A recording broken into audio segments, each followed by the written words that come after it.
हे गुणात्मकं स्वलंघ्य भगवन् वचांसि यथाहरौ भगवती नृणां भक्तिर्भविष्यति सर्वात्मनि अखिलाधार इति संकल्पवर्णो।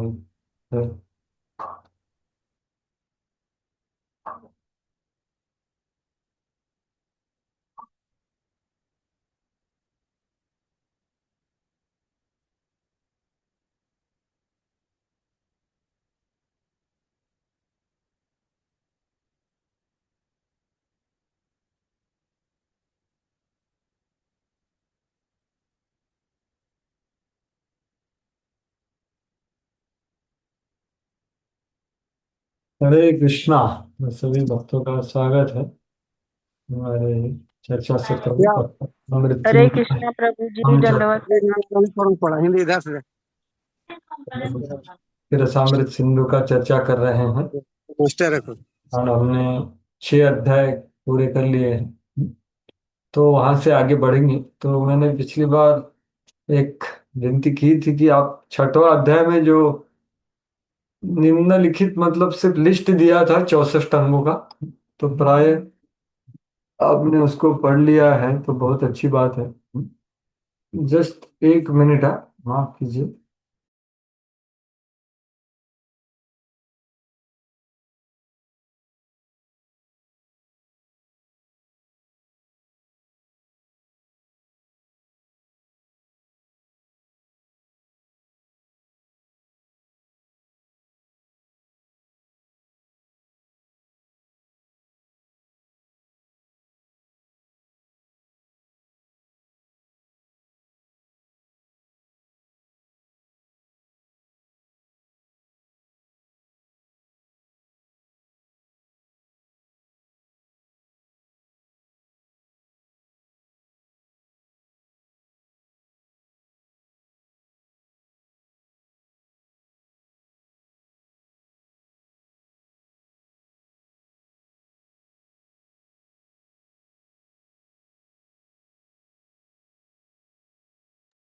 हरे कृष्ण कृष्ण कृष्ण हरे हरे, हरे राम राम माफ कीजिए।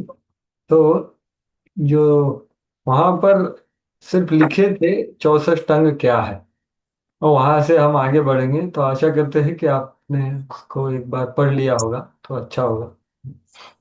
तो अभी उसका ही विस्तार से वर्णन होगा प्रमाणों के द्वारा। श्लोक गोस्वामी वो 64 अंगों को प्रतिष्ठित करेंगे कि भाई ये मैं नहीं बता रहा हूँ, सब शास्त्र बता रहे हैं। मेरा काम यही है कि मैंने इनको चयन किया है प्रभु जी, महाप्रभु की आवाज कृपा नहीं से। आ रही है। पता नहीं, मुझे नहीं आ रही और किसी को नहीं आ रही। हरे कृष्णा, आवाज आ रहा है क्या? लोग आ को रही आ है। रही है प्रभु जी। आ रही है। हाँ माता जी, हम आप लोग को ईयरफोन लगा लीजिए, ईयरफोन लगा दीजिए सब हो सके। क्या लगाए हैं मेरी? हाँ, बाकी लोगों को आ रही है ना आवाज। तो मैं बता रहा था कि ये अभी इसका ही वर्णन होगा एक एक अंग का। तो उसका हमने देखा, ग्रुप पे आपने देखा होगा कि उसका स्लाइड भी डाला हुआ है। तो उसका ही चर्चा होगा अभी प्रमाणों के द्वारा। तो अभी जहां भी हमने कल लास्ट टाइम छोड़ा वहां से आगे बढ़ेंगे।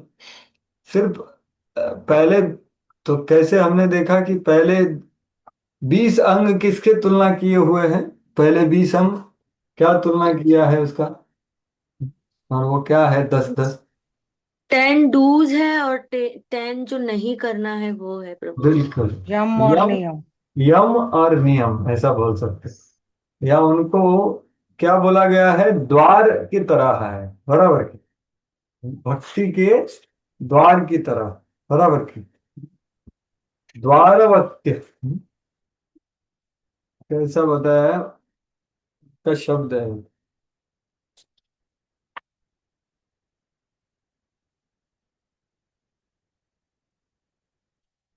हाँ, पहले 20 बताने के बाद ना उन्होंने बताया है कि ये कैसे है कि भक्ति के जो द्वार है उसके जैसे। बराबर की। तो वही मैं आपको दिखा रहा हूँ। हाँ, ऐशा ऐशा मतलब दशंगानाम भवेत प्रारंभ रूपता। तो ये भक्ति के प्रारंभ के रूप में है, ये 10 अंग, पहले 10। और बाकी के दूसरे 10 जो है, हाँ इधर है, आस्था यत्र प्रवेशाय द्वारत्वे अपि अंग विंशते। ये 20 जो अंग है, ये भक्ति के द्वार के हिसाब से। तो ये हमें आचरण करने को मैं दिखा रहा हूँ।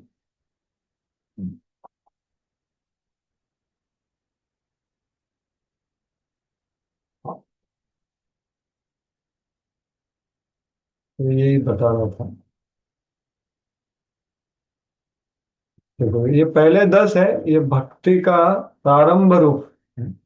वो निश्चित रूप से कृष्ण भावना में अच्छी प्रगति करे, तो ये प्रारंभ रूप में बहुत ही अनिवार्य है। इसके बिना हम घर में घुस ही नहीं सकते भक्ति के। तो पहले 10 है करना है, दूसरे 10 है नहीं करना। तो इसमें क्या बताया है, अस्यस्तत् प्रवेशाय द्वारत्वे अपि अंग विंशति। तो ये 20 जो अंग है, ये तत्र प्रवेशाय मतलब जो भक्ति का अधिकार है, भक्ति करने का विधि है, उसमें प्रवेश करने जैसे है, एक द्वार की तरह। लेकिन उसमें 3 महत्वपूर्ण, द्वार का जो चाबी है या ताले का चाबी है, वो क्या है, पहले 3, गुरु पादाश्रय, विश्रम्भेण गुरु सेवा, और क्या है, कृष्ण दीक्षादि शिक्षण। ये 3।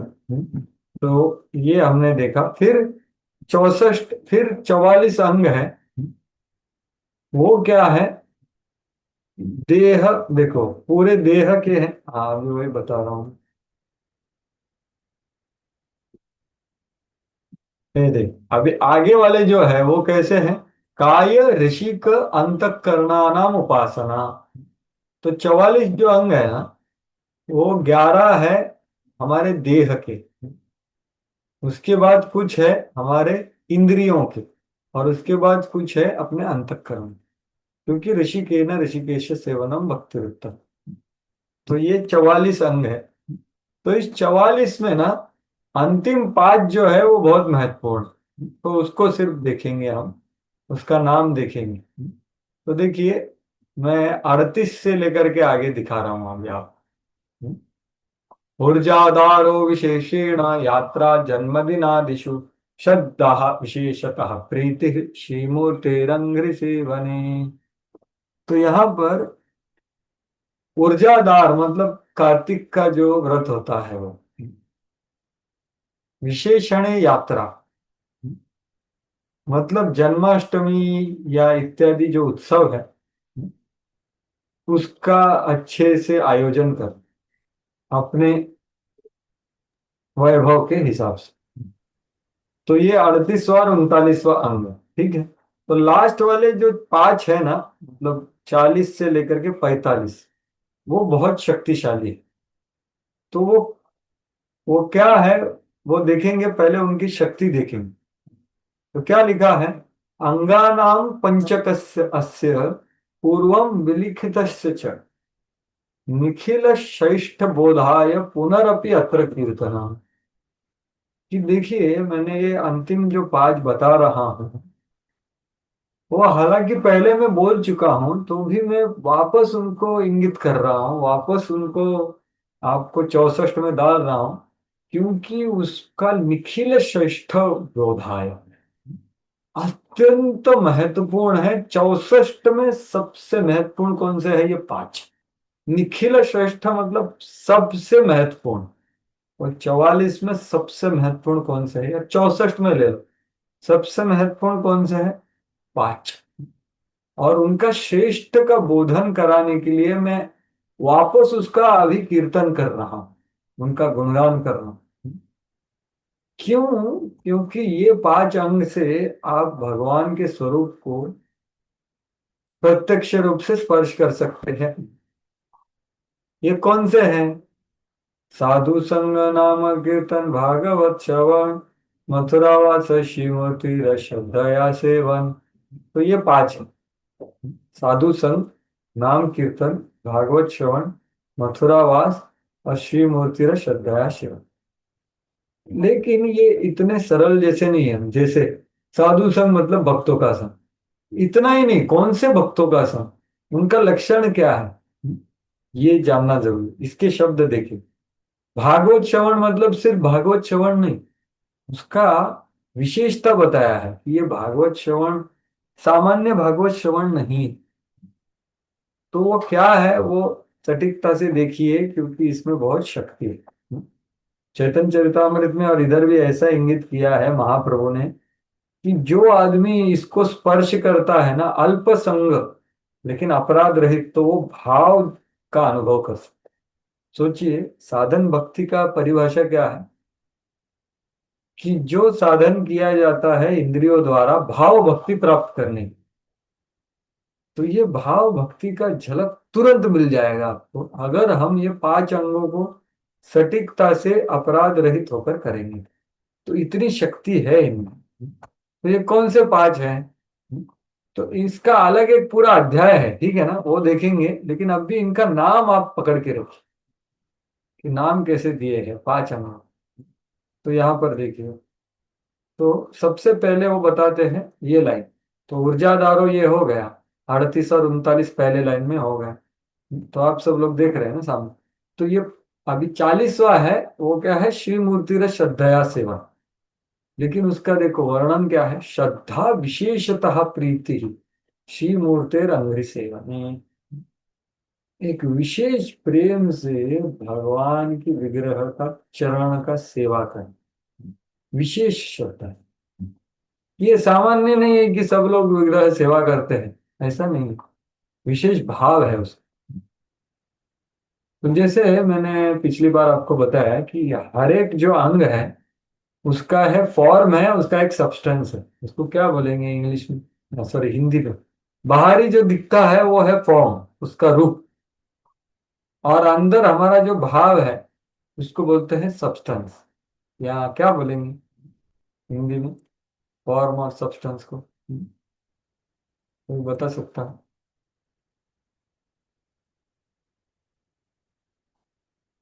हम्म। तत्व प्रभु जी, तत्व। तत्व, ओके।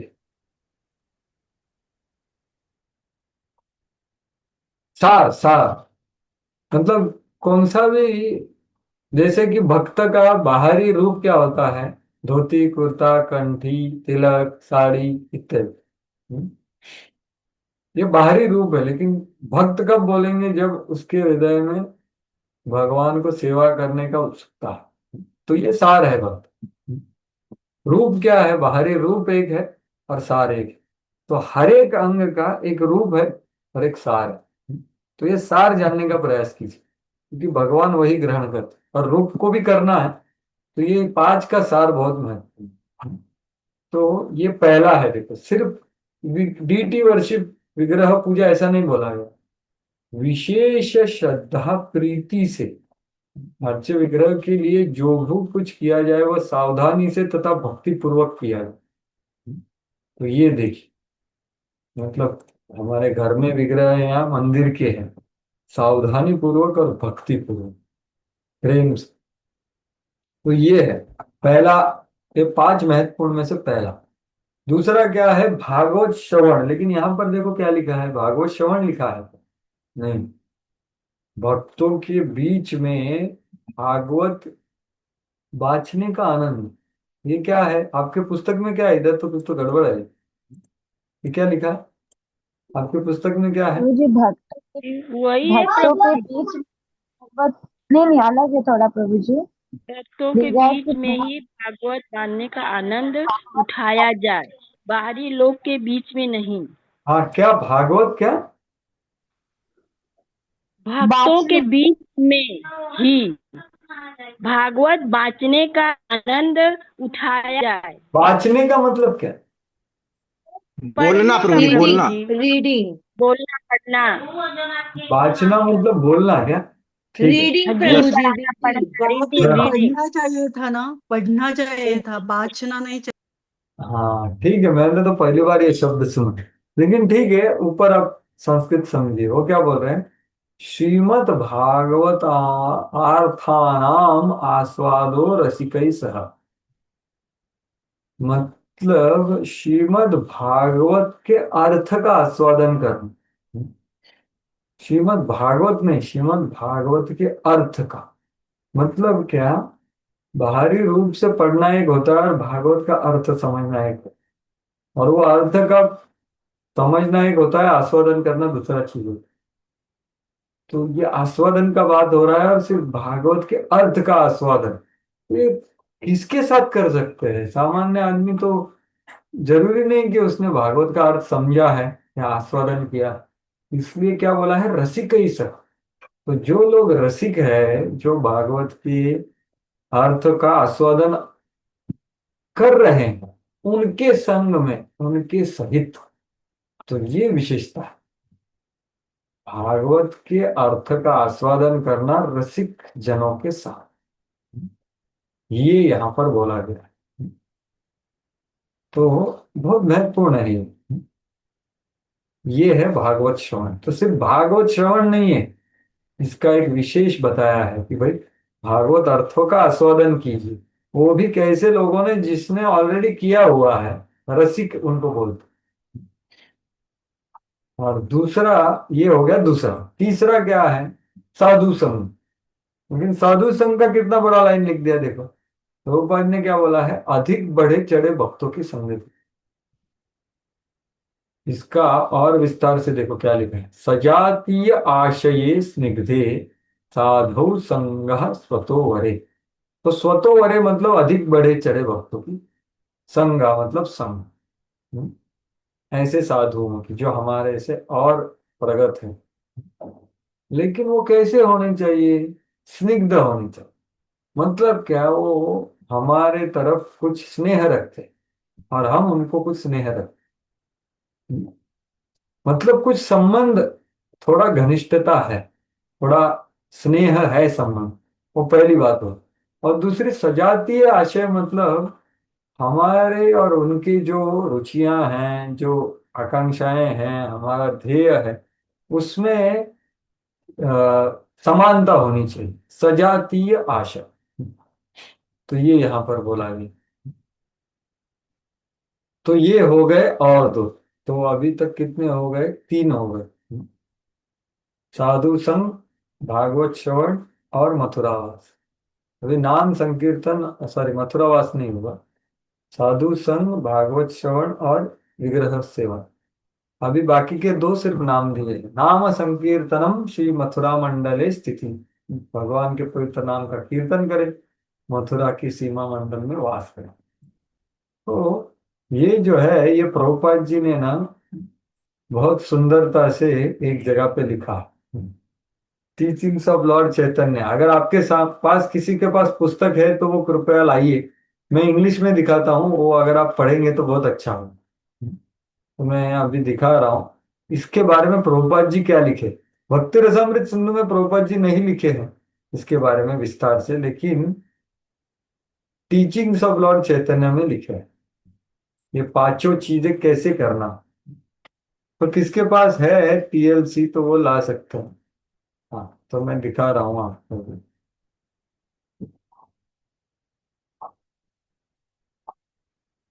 किसी के पास है क्या सामने अभी हिंदी में? नहीं, इंग्लिश में है प्रभु जी। हाँ, ठीक है, हिंदी में। तो देखिए प्रभु चैतन्य जी, महा, हाँ हरे कृष्ण, है क्या? हिंदी में है लेकिन बहुत पुराना है प्रभु जी, वेरी ओल्ड वर्जन। कोई समस्या नहीं है, पुराना क्या है। और प्रभुपाद ने लिख दिया वो 10,000 साल के लिए वही है, कुछ अलग नहीं है। तो उसका 12वां अध्याय देखिए, ये सामने वाला, उसका ये अंग यहाँ पे दिए है ना, वो खोलना है आपको, मैं जो दिखा रहा हूँ। देखो 12वां अध्याय भक्त। तो ये 35 आइटम्स। तो वो अलग अलग, जैसे हमने ऑलरेडी चर्चा किया, उसका वर्णन किया है। तो ये भक्ति के अंग ना, 12वां अध्याय। 12वां अध्याय भक्त, द डिवोटी, ऐसा दिया है। जो भी है आप देखिए, अंग भक्ति के अंग ही है वो। तो हाँ, देखो ये लास्ट वाले ना 5 बहुत जरूरी है। वो क्या है? साधु संग, नाम कीर्तन, भागवत श्रवण, मथुरावास अश्विमुतिर श्रद्धया से। हाँ, तो ये सब बता रहे प्रभुपाद जी। ठीक है। हाँ तो इसके बाद का जो पैराग्राफ है वो पढ़ना है आप, जो मैं अभी, रूप गोस्वामी हैज रिकमेंडेड, मिला क्या आपको? प्रभु जी, इसमें ना पहला है शास्त्र श्रवण, दूसरा है मथुरा मंडल में वास। नहीं वो ठीक है, वो छोड़ करके अगला पढ़िए। आगे देखो, ये आप मैंने बताया, इसके 4-5 लाइन आगे जाओ। रूप गोस्वामी ने हमें बताया है कि ये ऐसे भक्त को संग में रहो जहां पे हमारी समानता हो। इसलिए भक्ति में आगे बढ़ने के लिए ऐसे संग की बहुत आवश्यकता है। ऐसा दिया है कि, लेकिन ये भक्त, आप 12वें अध्याय की बात कर रहे हैं ना? हाँ 12वें अध्याय आपके सामने इंग्लिश में है। देखो, रूप गोस्वामी ने ऐसा बताया। जो आपने बताया ना वो 3-4 लाइन ऊपर है, देखो ये सब दिया हुआ है। उसके नीचे 4 लाइन नीचे जाइए, ऐसा दिया है क्या? रूप गोस्वामी ने हमें अनुरोध किया है कि भाई ऐसे भक्त के संग में रहो जिनका मानसिकता समान है क्या ऐसा? प्रभु अम, निकाले हैं तो वो पढ़ सकते हैं क्या हिंदी में? नहीं है क्या? ठीक। नहीं प्रभु जी, इसमें तो स्टार्टिंग में स्कंद पुराण, फिर नारद जी ने कहा है, वो सब शास्त्र श्रवण है। फिर मथुरा मंडल वास में भी पद्म पुराण का उदाहरण देते तो जी, हुए उन्होंने। शायद आप बहुत आगे चले गए। ठीक है, मैं हिंदी में दिखा रहा हूँ आपको। तो वो बहुत पुराना है, तो ये ऐसा है, मैं दिखा रहा हूँ। तो यहाँ ही डाल दे। तो ये जो 5 है, यहाँ पर मैं लिखता हूँ। हरे कृष्णा। हाँ प्रभु जी, यहाँ पर एक मिला है, मैं पढ़ूं क्या? इसके साथ शायद मैच करेगा, थोड़ा हो सकता है। हाँ। आप ही का लेकर उसको हमने तो कौन से कंसीडर किया। पुस्तक, कौन से पुस्तक में है? हाँ पुस्तक में नहीं प्रभु जी, इसी को मैंने ट्रांसलेट किया हिंदी हाँ, तो में। मैंने भी वही किया है, सामने आपके दिख रहा है। ओ, ठीक ठीक है। तो देखिए रूप गोस्वामी क्या, हाँ, पढ़िए कोई तो ये सामने। शिल रूप गोस्वामी ने, श्रील रूप गोस्वामी ने सलाह दी है कि इंसान को उन्हीं लोगों के साथ रहना चाहिए जिनकी सोच एक जैसी हो। इसलिए कृष्ण चेतना के लिए एक समूह बनाना और कृष्ण के ज्ञान और भक्ति सेवा को बढ़ाने के लिए साथ रहना जरूरी है। ऐसे समूह में रहने के लिए सबसे जरूरी बात है भगवत गीता और श्रीमद् भागवतम की आपसी समझ। जब श्रद्धा और भक्ति बढ़ती है तो वे भगवान की पूजा, पवित्र नाम का जप और मथुरा और वृंदावन जैसी पवित्र जगहों पर रहने में बदल जाती है। हाँ तो ये बहुत गहरा चीज यहाँ पे बताया है।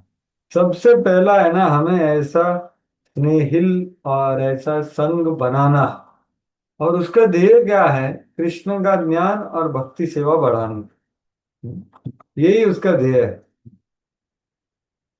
ठीक है ना? प्रभुपाद जी इंग्लिश में लिख रहे हैं कि live together for cultivation of knowledge of Krishna. Krishna के ज्ञान का अनुशीलन और भक्ति का अनुशीलन करने के लिए ऐसे समान भावना वाले, जैसे सोच समान हो, उनकी उनकी रुचियां समान हो, ध्येय समान हो इत्यादि, उनको तो वैसे। और वहां ये संघ का सबसे महत्वपूर्ण चीज क्या है कि गीता और भागवत का आपसी समझ, mutual understanding of Gita and Bhagavat, that is the most important thing in the association. Association में सिर्फ हम लोग क्या है, मतलब सिर्फ सेवा करते हैं, वो अच्छी बात है, लेकिन वहां पर क्या होना चाहिए? ये होना चाहिए। ये प्रभुपाद जी लिख रहे हैं। तो ये क्या कर रहे हैं प्रभुपाद जी? ये जो 2 अंग है ना, साधु संग और भागवत श्रवण को मिक्स, ये दोनों मिक्स अच्छे तरह से जब हम करेंगे भक्तों के संग में, तो बाकी के 3 अपने आप हो जाएंगे। क्यों? क्योंकि उससे हमारी श्रद्धा और भक्ति बढ़ती, faith and devotion are developed. तो ये जो शास्त्रीय श्रद्धा जो है, जो सबसे महत्वपूर्ण चीज है, भक्ति का नींव है, वो बढ़ेगी गीता और भागवत से। और फिर बाकी सब अनायास हो जाए। तो ये महत्वपूर्ण है 5, जो प्रभुपाद जी कहाँ लिख रहे हैं? TLC, TLC जो पुस्तक है ना, TLC, उसके 12वें अध्याय में है।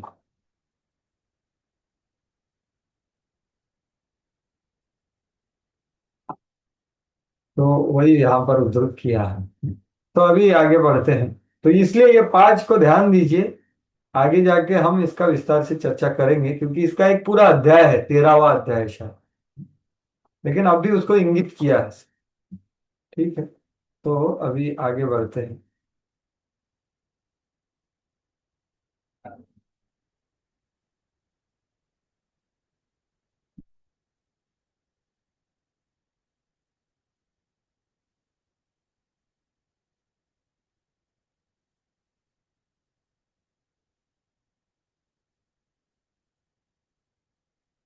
तो ये हो गए कुल मिलाकर 64 अंग। इस तरह कुल मिलाकर 64 विधान हो।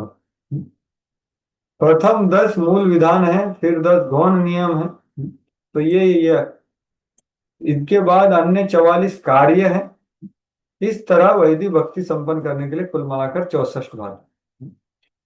लेकिन इसमें से 5 महत्वपूर्ण है, जो मैंने ऑलरेडी बताया। अंगानाम पंचकस्य। तो ये मैंने ऑलरेडी बता दिया। निखिल श्रेष्ठ बोधा, इनमें से 5 अत्यंत महत्वपूर्ण है। कौन से? ये 5। ऐसे हमने इंगित कर दिए सब अंग, जो हमारी पूरे देह से, हमारे अलग अलग इंद्रियों से और अंतःकरण से किए जाती है उपासना। चतुष्षष्टि पृथक संघात आदि भेदात क्रमादि में। तो ऐसे में 64 अंग क्रम से बताया हूं, उपर्युक्त। अभी मैं क्या करूंगा, रूप गोस्वामी बोल रहे हैं, अर्थ अथ आर्ष अनुमेत ऐशा नाम उदाहरणम ईर्यते।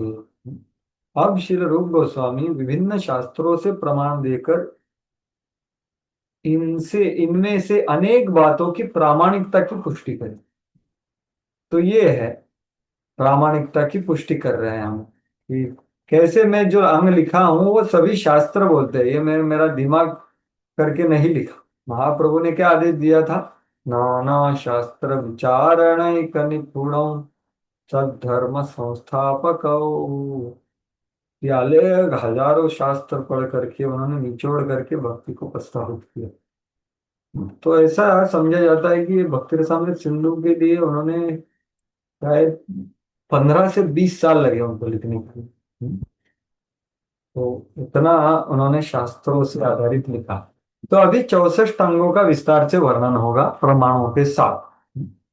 तो अभी हम जो चर्चा कर रहे हैं उसमें आप ये भी देखिए उसका रूप क्या है और सार क्या। What is the form, what is the substance. ठीक है। तो पहला है भक्ति सिद्धांतों के प्रमाण। पहला है प्रामाणिक गुरु की शरण में जाना, आदौ गुरु पादाश्रय। तो उसका 11वें स्कंद से वो प्रमाण दे रहे हैं। हाँ, तो पहले ये भाषांतर पढ़ ले कोई, ये पूरा भाषांतर पढ़ी। हरे कृष्णा। प्रभु जी हाँ मैं पढ़ूं? हाँ पढ़ी। कहाँ से प्रभु जी? जो श्रीमद् भागवतम में, श्रीमद् भागवतम में 11.12 में महाराज निमि से प्रबुद्ध कहते हैं, हे राजन, आप इसे निश्चित समझे कि इस भौतिक जगत में कहीं कोई सुख नहीं है। यह सोचना मेरी भूल है कि यहाँ सुख है, क्योंकि यह जगत क्लेशों से ही पूर्ण है। जो व्यक्ति वास्तविक सुख पाने का सच्चे दिल से इच्छुक है, उसे पारमाणिक गुरु की खोज करके दीक्षा ग्रहण करनी चाहिए और उसकी शरण में जाना चाहिए। गुरु की पात्रता यही है कि उसे विवेचना तथा तर्क द्वारा शास्त्रों के निष्कर्षों से अवगत होना चाहिए और अन्यों को इस निष्कर्ष के प्रति आश्वस्त कर सकना चाहिए। ऐसे महापुरुष जिन्होंने समस्त सांसारिक कामनाओं को त्याग कर भगवान की शरण ग्रहण किए हैं, उन्हें ही परमानेंट गुरु समझना चाहिए। हर व्यक्ति को अपने जीवन उद्देश्य की पूर्ति के लिए ऐसा परमानेंट गुरु खोजना चाहिए जिससे वो अपने को आध्यात्मिक आनंद के धरातल पर पहुंच सके। हाँ, तो देखिए प्रभुपाद जी ने इधर भाषांतर नहीं दिया, भाषांतर का विस्तार करके तात्पर्य भी भाषांतर में ही दे दिया श्लोक का। हम्म? और श्लोक के इसके पहले के दो श्लोक है उसका भी भाव प्रकट कर दिया। तो सामने आपके श्लोक है वो 11 3 21। तस्माद मतलब क्या, देयर फोर मतलब इसलिए, इसलिए का अर्थ क्या है कि इसके पहले के दो श्लोक है जो प्रभुपाद जी यहाँ पर बोल रहे हैं। हे राजन, आपने इस निश्चित समझने चाहिए कि इस भौतिक जगत में कहीं सुख नहीं है। ये सोचना नीरी भूल है कि यहाँ सुख है, क्योंकि यह जग क्लेशों से ही पूर्ण है। तो ये किसका अर्थ होगा, तस्माद का अर्थ है। हालांकि ये कहाँ दिया है, 11.3.18 से 20, ये तीन श्लोकों का सार प्रभुपाद जी दे रहे दो लाइन। तो वहां पर क्या बताया है अगर आप देखोगे भागवतम में, ये है वो श्लोक। तो सब देख, सरलता से उससे समझना चाहिए, देखना चाहिए कि भाई धन, स्त्री या स्त्री के लिए पुरुष, अपोजिट सेक्स, और स्वर्ग, ये तीन चीज आनंददायी नहीं है। ये उसको थोड़ा बहुत पश्यति बोला है, देखना पड़ेगा उसको ही, तब उसने गुरु का ग्रहण करना चाहिए। तो देखिए ये जो श्लोक है ये प्रश्न है एक्चुअली। अगर आप देखोगे तो वो पहले देखना चाहिए कि भाई वित्त जो है वो हमेशा मेरे को समस्या करेगा। ये हो गया एक श्लोक। भौतिक जगत में आजकल money is sweeter than Honey, लेकिन इसका विश्वास क्या होना चाहिए, अरे मनी से कुछ नहीं आता। ये पहला चीज है। क्यों, नित्य आरती देना वित्त, मतलब वित्त क्या देता है, नित्य आरती देता है। तो ये बड़ा विश्वास है, इतना आसान नहीं है। नित्य सुख देता है ऐसा लोगों का समझ होता है, और वो सब बताया गया, तो आप वैयक्तिक रूप से पढ़ सकते हैं इसको। दूसरा क्या है, एवं लोकम परम विद्या नश्वरम कर्म निमित्त सतुल्य अतिशयम धतम यथा मंडलवर्तिना, कि भाई उधर भी स्वर्ग में भी कुछ सुख नहीं है, ऐसा उसका विश्वास होना चाहिए। और इसके बाद ये श्लोक आता है, ठीक है। तस्माद, तस्माद मतलब ये जो जानेगा। तो इसके पहले एक श्लोक है, वो है, हाँ, कर्माणि आरंभमाणानां दुःख हत्यै सुखाय च पश्येत पाक विपर्यासम मिथुनी चरिणाम नाम। मिथुनी चरिणाम मतलब जो लोग पुरुष और स्त्री साथ में आकर के सिर्फ आनंद लेना चाहते हैं, ऐसे लोगों का देख करके उसको पता चलना चाहिए कि ये आते हैं तो आनंद के लिए, लेकिन देते हैं दुख। पश्चित पाक विपर्याणा मतलब क्या, उसको गारंटी होना चाहिए कि भाई ये सुख नहीं, मतलब एक लेवल का एक विश्वास होना चाहिए। इसलिए क्या बोला है, पश्यति। पश्यति मतलब वो पश्चेत पाक विपर्यास, मतलब आदमी श्रवण करके चिंतन करके समझ पा रहा है कि ऐसा है नहीं। तो ये तीन चीजें देखनी है, इसलिए तस्मात बोला। इसलिए ये तीन श्लोकों का सार प्रभुपाद जी ने दो लाइन में दे दिया कि इस भौतिक जगत में कोई सुख नहीं है। क्योंकि वो जनरली क्या होता है सुख, एक होता है पर मतलब अपोजिट सेक्स, दूसरा है धन, तीसरा है स्वर्ग। स्वर्ग तो नहीं, आजकल अमेरिका वगैरह सोचते हैं, ये कुछ सुख नहीं है, ऐसा उसने देखना तो चाहिए, तो फिर वो गुरु का ग्रहण कर सकते। तो तस्मात शब्द का अर्थ मैंने बताया जो प्रभुपाद जी ने दिया है। उसके बाद क्या बोला है, जिज्ञासुहु श्रेयम उत्तमम गुरुम प्रपत्ति। क्योंकि क्या आपने उसने अभी थोड़ा बहुत विश्वास से समझ लिया कि भाई इस जगत में ना पर स्त्री में या पर पुरुष में, और पुरुष में या स्त्री में, ना धन में, ना तथाकथित सुविधाओं में स्वर्ग में सुख है। तो फिर उसको क्या चाहिए? उत्तम श्रेय चाहिए। उसके लिए वो जिज्ञासु है। श्रेयम उत्तमम जिज्ञासु मतलब क्या? He desire seriously desires eternal happiness. वास्तविक सुख पाने के सच्चे दिल से जो इच्छुक है, वो अर्थ है उसका। जिज्ञासु श्रेयमुत्तमम। वो आदमी ने प्रामाणिक गुरु का शरण लेना चाहिए। गुरु प्रपद्येत, प्रपद्येत मतलब क्या? खोज करके दीक्षा ग्रहण करनी चाहिए। तो पहले खोजना पड़ेगा उसको, क्योंकि वो अभी क्या सोच रहा है कि मुझे ये भौतिक जगत में कुछ नहीं चाहिए। तो गुरु का खोज कर रहा है। खोज करेगा तो भगवान उसको भेजेंगे, और उसका शरण करना है मतलब क्या? दीक्षा ग्रहण कर। तो ये पहले लाइन का अर्थ हो गया। ये शिष्य का पात्रता है। हर शब्द जरूरी है इसमें।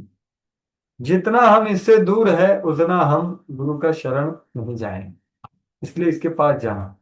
अभी गुरु कैसा होना चाहिए? वो दूसरा लाइन है। शाब्दे परेच निष्णातम मतलब भक्ति शास्त्रों में। शाब्दे मतलब भक्ति शास्त्र, निष्णातम मतलब पारंगत। तो भक्ति शास्त्रों में जो पारंगत है, कोई भी, जैसे उत्तम अधिकारी का हमने व्याख्या किया ना रूप गोस्वामी द्वारा, तो ऐसा ही है कुछ समझ लो। उसका प्रौढ़ श्रद्धा है और युक्ति भी कर सकता है। तो ऐसा आदमी, उसका पहला, उसका ये क्वालिफिकेशन, उसका पात्रता है गुरु का। शाब्दे परेच निष्णाता। और दूसरा क्या है? ब्रह्मणि उपसमाश्रय मतलब ये शास्त्रों का सब निचोड़ का उसने अनुभव किया। उपसमाश्रयम का अर्थ क्या है? कि वो पर ब्रह्म में परिनिष्ठित है। सिर्फ थियोरेटिकल ज्ञान नहीं है उनका, अनुभव जन्य ज्ञान। तो यही प्रभुपाद जी लिख रहे हैं इधर विस्तार से, कि विवेचन तर्क द्वारा निष्कर्षों से अवगत है और दूसरों को आश्वस्त भी कर सकता है। तो ये जैसे उत्तम अधिकारी होता है ना। और क्या है? समस्त सांसारिक कामना का त्याग कर भगवान की शरण ग्रहण की है। ब्रह्मणी उपसमास। ऐसा प्रामाणिक गुरु, ये है प्रामाणिक गुरु। तो ये प्रामाणिक गुरु मतलब ऐसा नहीं कि वो बहुत फेमस है, बहुत अच्छे गाते हैं, बहुत अच्छे दिखते हैं, बहुत सारे फॉलोअर हैं। ये सब बाहरी चीज हो गई, ये महत्वपूर्ण। हर व्यक्ति को अपने जीवन उद्देश्य की पूर्ति के लिए ऐसा प्रामाणिक गुरु खोजना चाहिए।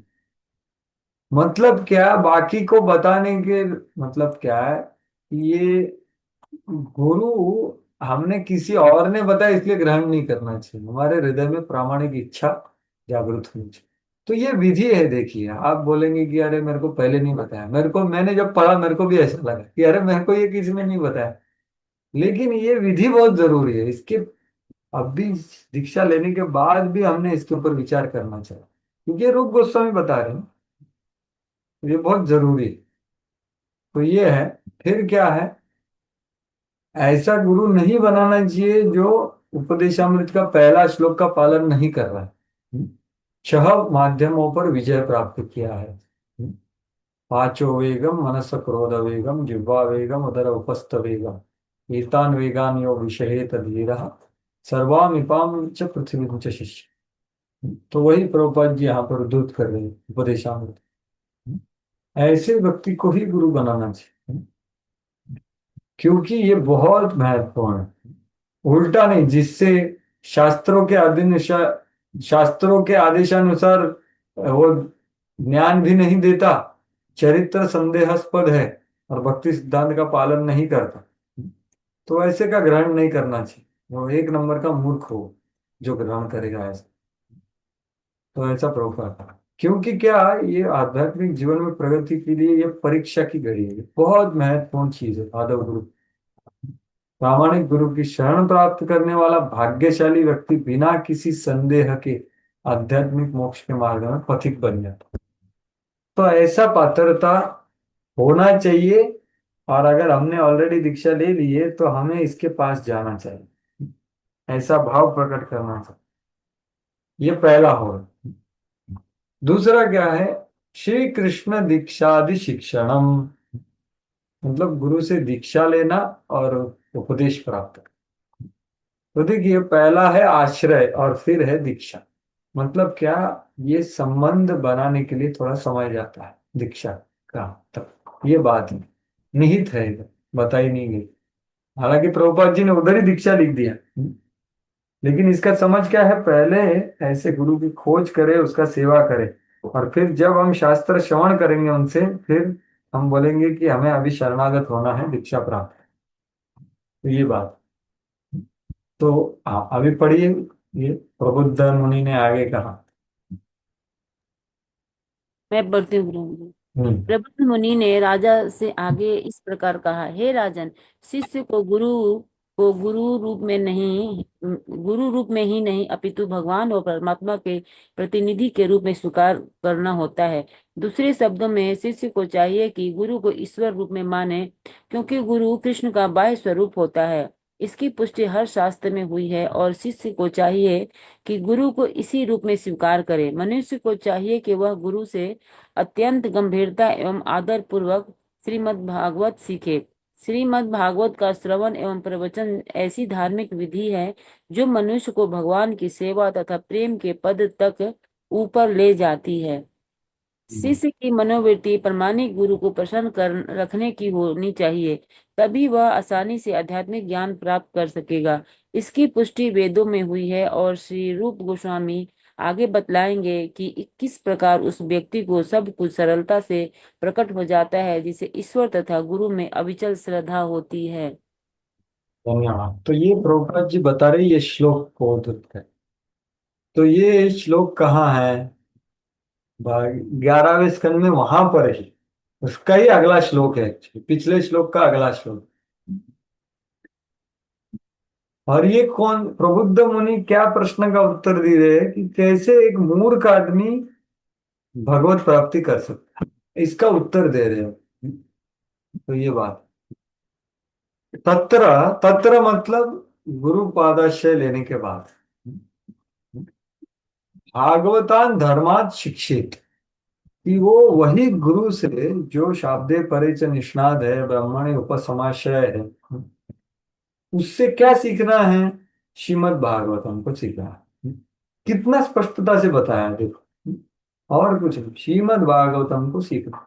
भागवत धर्म भागवत पुराण में दिया हुआ है। अत्यंत गंभीरता एवं आदर पूर्वक श्रीमद् भागवतम सीखना चाहिए।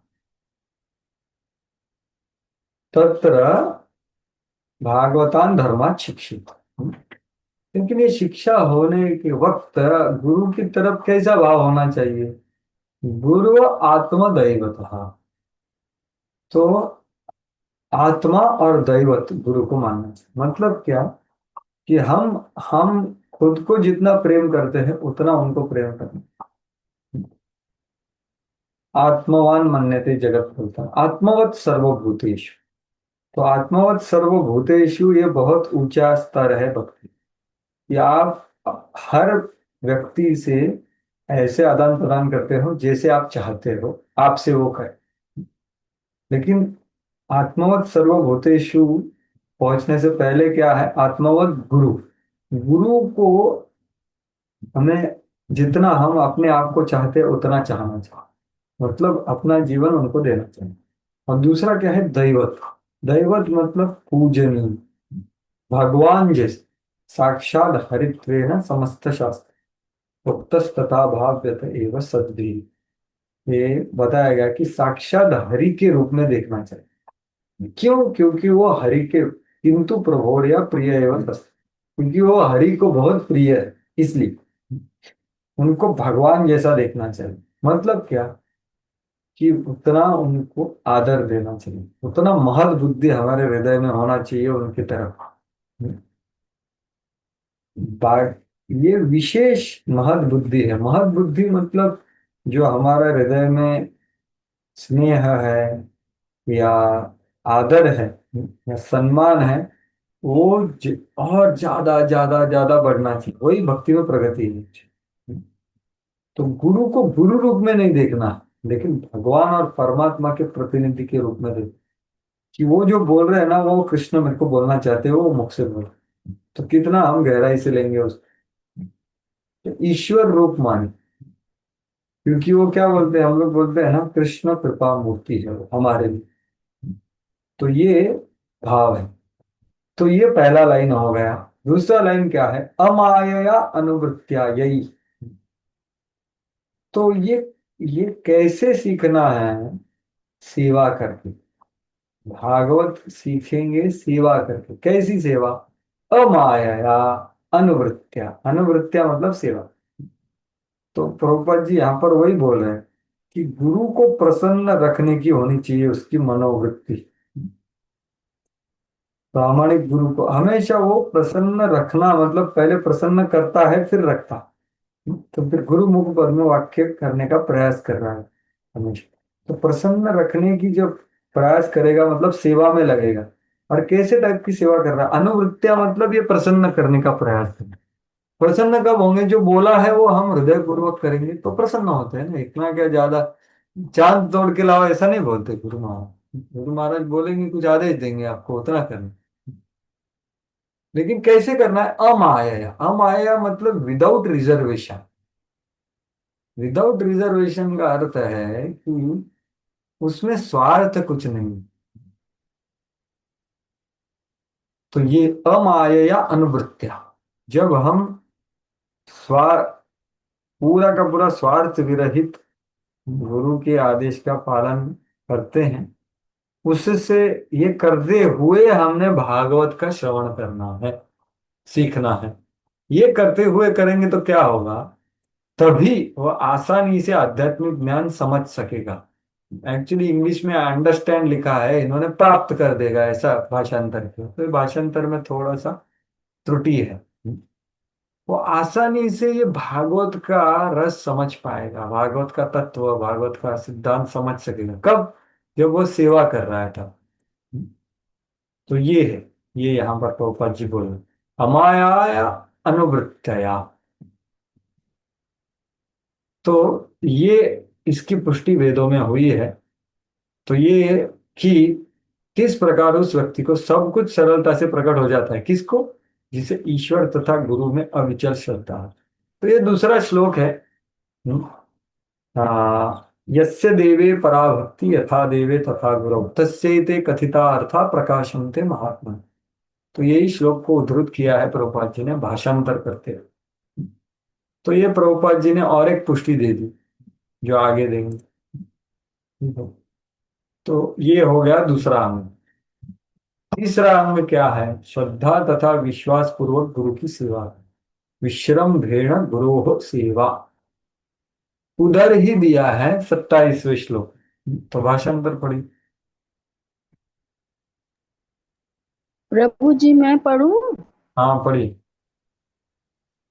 हरे कृष्णा प्रभु जी दंडवत प्रणाम। श्रद्धा तथा विश्वास पूर्वक गुरु की सेवा करना। गुरु से दीक्षा लेने के विषय में श्रीमद् भागवतम में 11.17.27 भागवत भगवान श्री कृष्ण का कथन है। हे उद्धव, गुरु को मेरा प्रतिनिधि नहीं अपितु साक्षात मेरा स्वरूप ही मानना चाहिए।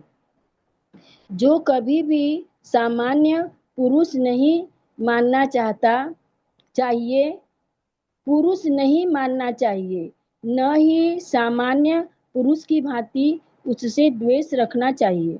गुरु को सदैव भगवान के प्रतिनिधि के रूप में देखना चाहिए और उसकी सेवा करने से सारे देवताओं की सेवा हो जाती है। हरे कृष्णा प्रभु जी।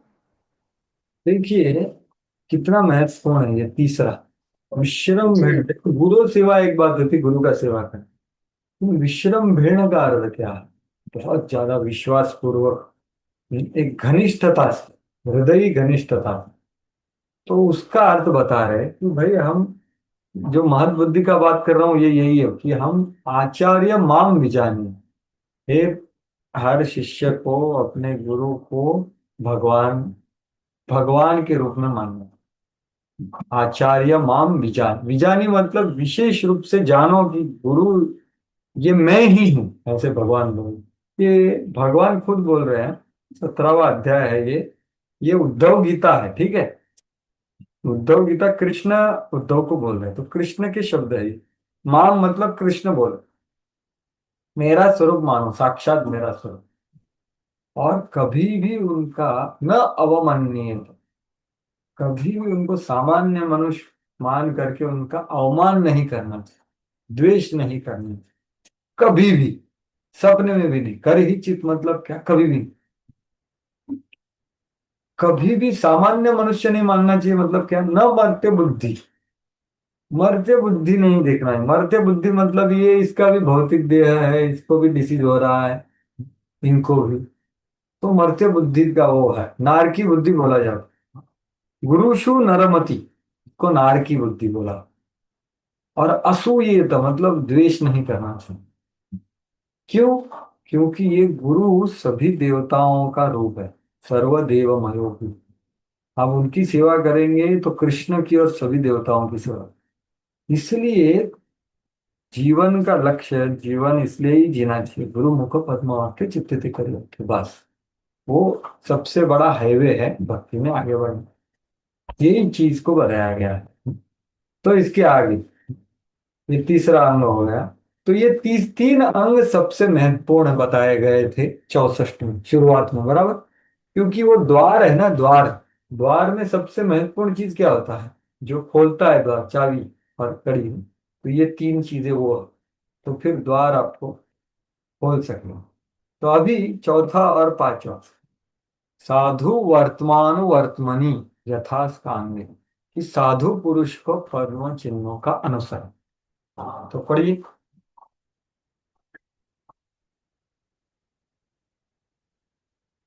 हरे कृष्णा प्रभु जी, पढ़ूं मैं?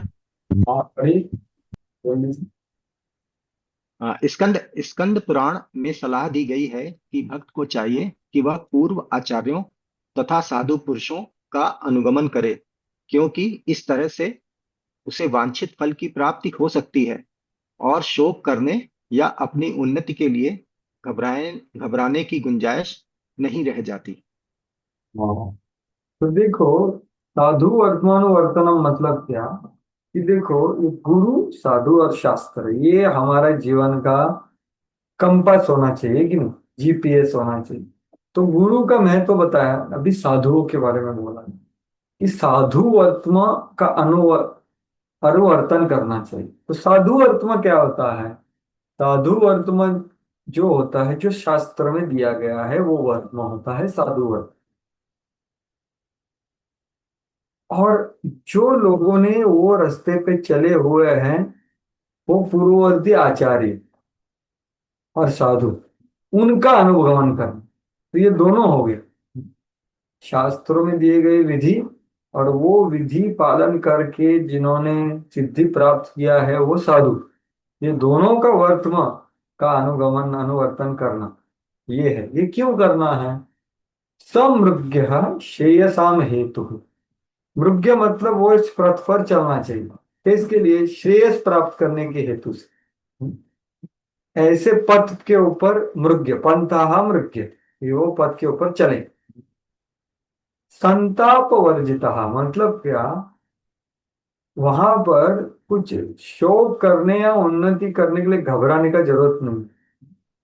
संताप मतलब सम्यक ताप, वर्जिता और अनवाप्त श्रमम पूर्वे, मतलब ज्यादा, बहुत ज्यादा मेहनत नहीं करना पड़ेगा और वांछित फल की प्राप्ति भी हो।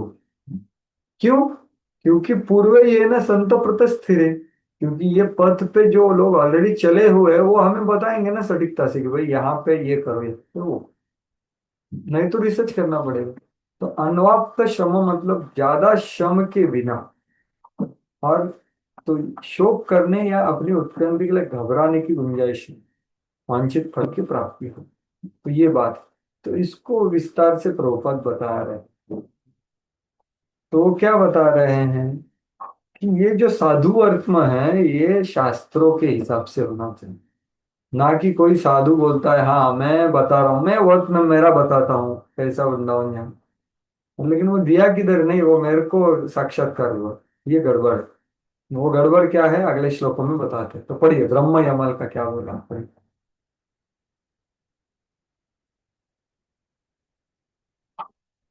जल्दी से पढ़िए कोई तो। ब्रह्म ब्रह्म यमन में कहा गया है पढ़िए कि पढ़िए। यदि कोई व्यक्ति सांख्य यदि कोई व्यक्ति शास्त्रों के आदेशों का पालन किए बिना महान भक्त बनना चाहता है तो उसे अपने कार्यों से भक्ति में प्रगति करने में कभी सहायता नहीं मिलेगी। उल्टे वो व्यक्ति भक्ति के निष्ठावान साधकों के मार्ग में विघ्न खड़ा करेगा। और ये प्रभु जी, आगे जो भी लोग पढ़ो। शास्त्रों हाँ, जो लोग शास्त्रों के सिद्धांतों का दृढ़ता से पालन नहीं करते हैं सामान्यतः सहजिया कहलाते हैं। ऐसे लोग जिन्होंने हर बात को सहज सस्ता समझ रखा है, जिनके अपने मनगढ़ंत मनोरथ है और जो शास्त्रों के आदेशों को नहीं मानते, ऐसे लोग भक्ति में मात्र बाधक बनते हैं। हाँ, देखिए कितना डेंजर है। तो ये श्लोक है, श्रुति स्मृति पुराणादि पंचरात्रि की विधि कि बिना ऐकांतिकी हरेर भक्ति उत्पात आया होता है। ऐकांतिकी मतलब वो सिर्फ कृष्ण का ही पूजा करो, लेकिन ऐसी भक्ति कैसी है, शास्त्र के आधार पर नहीं है। ऐसी हरि भक्ति क्या करती है, सिर्फ उत्पात करती है, बाकी कुछ नहीं, समाज में उत्पात करती है बस, और कुछ नहीं। और ये कहाँ, कौन से शास्त्र, श्रुति स्मृति पुराण पंचरात्रिक विधि, ये चारों हो गए, कुछ बचा गया। तो ऐसी भक्ति जो शास्त्रों के आधार पर नहीं है वो सबसे बड़ा गड़बड़ है। वो कोई भी हो उसको आदर दूर से करना चाहिए, क्योंकि क्या है, वो समाज में उत्पात मचा देती है। तो मन गढ़ंत मनोरथ है भक्ति करने की, शास्त्रों का आदेश नहीं मानते, सब कुछ सरलता से प्राप्त हो जाएगा ऐसे बोलते हैं। इतना मगजमारी करने का क्या जरूरत है, 16 माला, 4 नियम का पालन, एकादशी व्रत, सेवा, इतना करने का क्या जरूरत है, बस दिन भर जप करो जाओ। तो ये सब मूर्खता है। तो वही यहाँ पर रूप गोस्वामी बोल रहे हैं, ये सिर्फ उत्पात और उत्पात लाएगा। और उत्पात के कलयुग में बहुत सारे अनुयायी होते हैं, तो लगेगा यार ये उत्पात अच्छा है, अगर हम ये नहीं पढ़ेंगे तो क्या होगा, अरे सब लोग जा रहे मैं भी जाता हूँ। तो बहुत लोग गए प्रभुपाद को छोड़कर, बहुत दुख होता है, क्योंकि उन्होंने प्रभुपाद जी के ग्रंथों का पठन नहीं किया। तो वही प्रभुपाद जी यहाँ बता रहे हैं।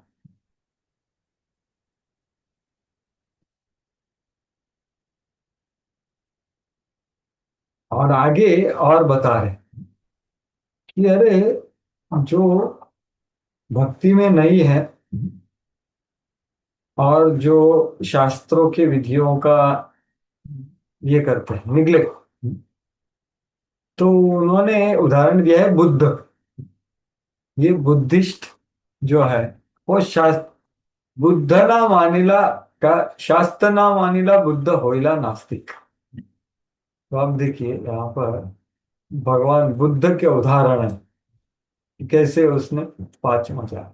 तो देखिए हम बुद्ध को मानते हैं लेकिन बुद्ध की नहीं मानते। इसका अर्थ क्या हुआ कि बुद्ध ये अवतार है, ये हम मानते हैं भागवत में दिया हुआ, लेकिन वो क्यों प्रकट हुआ, इसका परिवेश क्या था कि ब्राह्मण लोग शास्त्रों का आचरण नहीं कर रहे थे और मांस हिंसा करके मांसाहार कर रहे थे। इसलिए उन्होंने एक विशेष प्रयोजन से बुद्ध का अवतार हुआ था। तो उन्होंने सबसे पहला चीज क्या बोला, शास्त्रों को मत मानो, क्योंकि ये गड़बड़ लोग, ब्राह्मण लोग जो शास्त्र से जीने चाहिए वही फॉलो नहीं कर रहे, तो उनको मत फॉलो करो, मुझे फॉलो करो। और वो भगवान है, सर्व आकर्षक है, तो सब लोग फॉलो किए पूरे भारत, तब बुद्ध हो गए। लेकिन उन्होंने जो बुद्ध बुद्ध को हम मानते हैं, वो क्यों आए वो हम जानते हैं और उनको दंडवत करते हैं, लेकिन बुद्ध ने जो टीचिंग दिया वो हम नहीं मानते, क्योंकि भगवान भी नहीं मानते भगवान खुद, क्योंकि भगवान शास्त्र से जाने जाते। तो ये बात यहाँ पर बोली गई है विस्तार से कि निंदसी यज्ञ विधे अहह श्रुति जातम सदय हृदय अनुताप केशव धृता बुद्ध शरीरा जय जगदीश हरे। तो ये बुद्ध है, वो शास्त्रों को नहीं मानते, तो उसका यहाँ पर वर्णन किया है। ये बौद्ध धर्म राजा अशोक ने बहुत ग्रहण कर लिया और सब उत्पात हो गया, सोचो। और सब लोग जो भारतीय लोग वेदों के आधारित जीते थे वो सब क्या हो गए, नास्तिक हो गए एक तरह से। क्योंकि क्या है, शास्त्र को नहीं मानता उसको नास्तिक बोलते हैं, भगवान को नहीं मानता वो अलग बात हो गई, शास्त्र को नहीं मानता वेदों को नहीं मानता वही नास्तिक है। वेद ना मानिला बुद्ध हैला नास्तिक, ये चैतन्य महाप्रभु का वचन है। तो जो वेद को नहीं मानते वो सब नास्तिक है, बराबर है। तो वो बाकी सब धर्म भी आ गए उस, सब नास्तिक।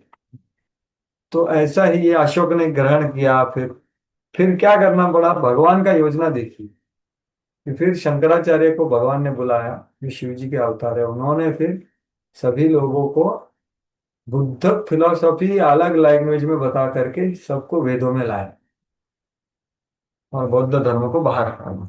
तो ये पूरा इतिहास प्रभुपाद जी यहाँ पर बता रहे हैं कि कैसे एकांत की भक्ति उत्पाता है वो कल्पते। तो ये रूप गोस्वामी बोल रहे हैं कि भाई बुद्ध के भक्त को हम भक्त नहीं मानते, हालांकि बुद्ध कृष्ण के अवतार है, लेकिन जो उनके अनुयायी हैं वो ज्यादा वेदों में जानकारी ना रखने वाले। क्योंकि वेदों को पढ़ना मतलब भगवान के सर्वस्व को मानना। वेदों का अर्थ है ना वे भगवान को मान। तो जो भी सिद्धांत भगवान के अस्तित्व के ऊपर नहीं मानता वो है नास्तिक। तो यही मैंने ऑलरेडी आपको सब बता दिया, वही लिखा हुआ है आगे वाला पैराग्राफ। वेदों का अध्ययन यही भगवान का आता है, और धार्मिक सिद्धांत भगवान की शिष्ट को नकारता है वो स्वीकार नहीं, वो नास्तिकवाद है। तो ऐसे सब उत्पाद होते हैं। तो यही प्रभुपाद जी ने दिया है। और भगवान भगवान बुद्ध का वर्णन भागवतम में भी आता है। वो क्यों आया है, क्योंकि जो नास्तिकतावादी लोग हैं उनको मोहित करने, इसलिए उनका आसुरी मोहन के लिए अवतीर्ण हुए। तो वही अतएव उनका दर्शन नास्तिकों को गुमराह करने के निमित्त है, तो स्वीकार्य नहीं होना चाहिए। अरे यदि कोई पूछता है कि कृष्ण को नास्तिक सिद्धांतों को फैलाने की क्या आवश्यकता थी, तो ये प्रश्न किया जाता है। अरे कृष्ण खुद आकर के बुद्ध के रूप में उन्होंने ये क्यों किया, क्योंकि उसका परिवेश था जो मैंने आपको बताया कि वेदों की विधि के नाम पर वो हिंसा कर रहे, इसलिए बुद्ध आए। तो ये भगवान का बड़ा योजना। तो ये एक उदाहरण दिया उन्होंने कि शास्त्रों का आधार ये सबसे बड़ा नींव है कौन से भी सच्चे साधु का। और साधु वर्तमान मतलब जो शास्त्र के हिसाब से होता है, ठीक है। तो ये हो गया ये चौथा, साधु वर्तमानुवर्तनम। अभी अगला क्या है, सद्धर्म पृच्छा, शाश्वत धार्मिक सिद्धांतों के विषय में जिज्ञासा। तो इसका तो बहुत छोटा भाषांतर है। नारदीय पुराण में कहा गया है, जो व्यक्ति विषय में सचमुच गंभीर है उसके सारे कार्य अविचल पूरे होंगे। तो ये बहुत ही सटीक या बहुत ही छोटा परिभाषा दिया है सद्धर्म पृच्छा। तो उसका विस्तार देखिए सामने आपके श्लोक, सद्धर्म पृच्छा नारदीय पुराण, जो प्रभुपाद जी बोल रहे हैं। अचिरादेव सर्वार्थ मतलब क्या, सारे कार्य अविचल पूरे होंगे। अचिरादेव सर्वार्थ, उसके सब इच्छा सब जो ध्येय है उसके वो सब अचिरात पूरे हो जाएंगे। अचिरात मतलब जल्द से जल्द। सिद्धति येषाम अभीप्सितः, तो जो जो साधक है वो ऐसे सिद्धियों की बहुत आकांक्षा रखता है। प्रभुपाद लिख रहे सचमुच गंभीर है कि भाई ये मुझे भगवान का प्रेम प्राप्त करना है, अभीप्सित है उसका ये सिद्धि। और उसके लिए फिर वो क्या करता है, सद्धर्म अवबोधाय, हमेशा वो सद्धर्म का अवबोधन करने का प्रयास करता है कि भाई सही मार्ग क्या है, मैं सही चल रहा हूं नहीं चल रहा हूं, मैं थोड़ा डाइवर्ट हो गया नहीं हो गया, ये हमेशा वो सोचता है। इसलिए क्या करता है वो, सद्धर्म पृच्छा, इसलिए जिज्ञासा करता है किससे करता है? जो ये पथ पर आगे बढ़े हुए हैं उनसे जिज्ञासा करता है, क्योंकि वो पाथ पर चले हुए हैं ना, वो बता सकते हैं।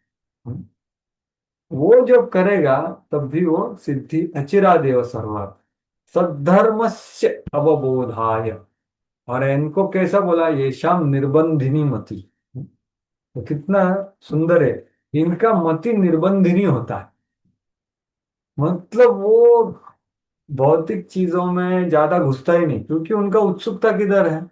वो पद जहां पर चल रहे हैं वहां पर उनको आगे जाना है। वहां पर जो भी जिज्ञासा होता है वो पूछते हैं, भक्त के बारे में, भक्ति के बारे में, भगवान के बारे में, या गीता भागवत चैतन्य चरितामृत के बारे में, भक्ति रसामृत सिंह। ये आधारभूत है हमारी विधि की। तो ये बहुत सुंदर श्लोक है जो नारदी पुराण में दिया गया। जिनका मन भक्ति समझने के लिए आसक्त है वो भगवान को न- जल्दी से जल्दी प्राप्त करेंगे और अपने सभी वांछित इच्छा पूरी करेंगे। तो ये बात, तो गंभीरता प्रकट होती है सद्धर्म प्रच्छान।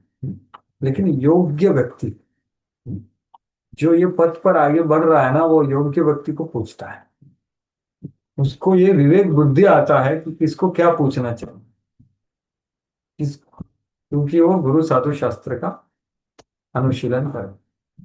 तो ये पांच हो गए जो कहा जाएगा कि जो ये दरवाजा है ना उसमें सबसे महत्वपूर्ण है ये पांच। तो अभी आगे बढ़ने से पहले अभी हमने जो चर्चा किया उसके ऊपर किसी का कुछ टीका टिप्पणी, प्रश्न, विचार, संदेह, संशय है तो आप व्यक्त कर सकते हैं बिना हिचकिचाहट। हरे कृष्ण। किसी का कुछ है इन्होंने जो चर्चा किया उसके बारे में? हरे कृष्ण प्रभु जी। बोलिए। प्रभु जी, मेरा ना क्वेश्चन एक्चुअली पिछले वाले जो संडे का आप क्लास लिए थे ना प्रभु जी, तो उसमें मेरा एक क्वेश्चन था, लेकिन मैं मतलब हाँ थोड़ा बताइए, हो नहीं किसके बारे में पाया है? था मेरा। बताइए, मैं खोलता हूँ हाँ। उसको। प्रभु प्रभु जी, उसमें था कि अ, मतलब अधिकारी कौन है भक्ति करने के लिए, अधिकारी के बारे में बिल्कुल, यस। डिस्कशन। यस। प्रभु जी, एक कंफ्यूजन है यहाँ पर। आपने बोला गया था कि जो मतलब आध्यात्मिक चेतना तक पहुंचने के तीन विधि के बारे में आपने डिस्कशन किया था, जिसमें एक था मतलब कर्म योगी, देन ज्ञानी, और फिर भक्ति योग, मतलब तीन के बारे में डिस्कशन हो गया था। सामने तो दिख रहा है प्रभु जी, आप। हाँ, तो अभी आपने बोला था कि जो कर्मी है वो अगर कभी ज्ञान योगी या भक्ति योगी के संस्पर्श में आते हैं तो वो धीरे धीरे भक्ति करना शुरू करते हैं। हम्म। ऐसा हुआ था प्रभु जी। देन उसके बाद आपने श्रीमद् भागवतम से दो निकाले थे, 11.20.26 से और 11.21.2 से। सामने है इसमें आप। हाँ, तो इसमें आपने डिस्कशन किया था कि इसका उल्टा उल्टा अगर हो जाए, विपरीत हो जाए तो उसमें थोड़ा कंफ्यूजन है प्रभु जी मुझे। कि आपने बोला था जिसका जो अधिकार है उसको उसी हिसाब से अपना कर्म करना चाहिए। जैसे अगर कर्मी हो तो उसको कर्म में ही करना चाहिए, ना कि मैं बोल लूं प्रभु जी, मैंने क्या समझा मैं वो पहले बता देती हाँ हूँ। बोलिए। मैं हाँ, तो उसमें मैंने समझा था कि अगर कोई भक्ति कर रहा है, भक्ति का अधिकारी है वो, लेकिन वो कर्म में लग जाता है तो वो दोष है। हम्म। और अगर कर्म करता है कोई, वो कर्म का अधिकारी है, लेकिन वो भक्ति में आपने एक क्या नाम है, अमंग लीला प्रभु का एक ये भी दिए थे, भी कि वो भी देखते हैं, फिर हमें लगता है बाप रे इनका तो कितना अच्छा है लाइफ स्टाइल, कितना अच्छे से ये सब कुछ कर रहे हैं। तो उनको देखकर क्या हमारे अंदर भी वो इच्छा जागृत हो जाता है, मन में रहता है हम्म। ऐसा हम्म। है करने का, मतलब दिखावा करने का कुछ तो है उनका, तो वो उसमें दोष आ जाता है।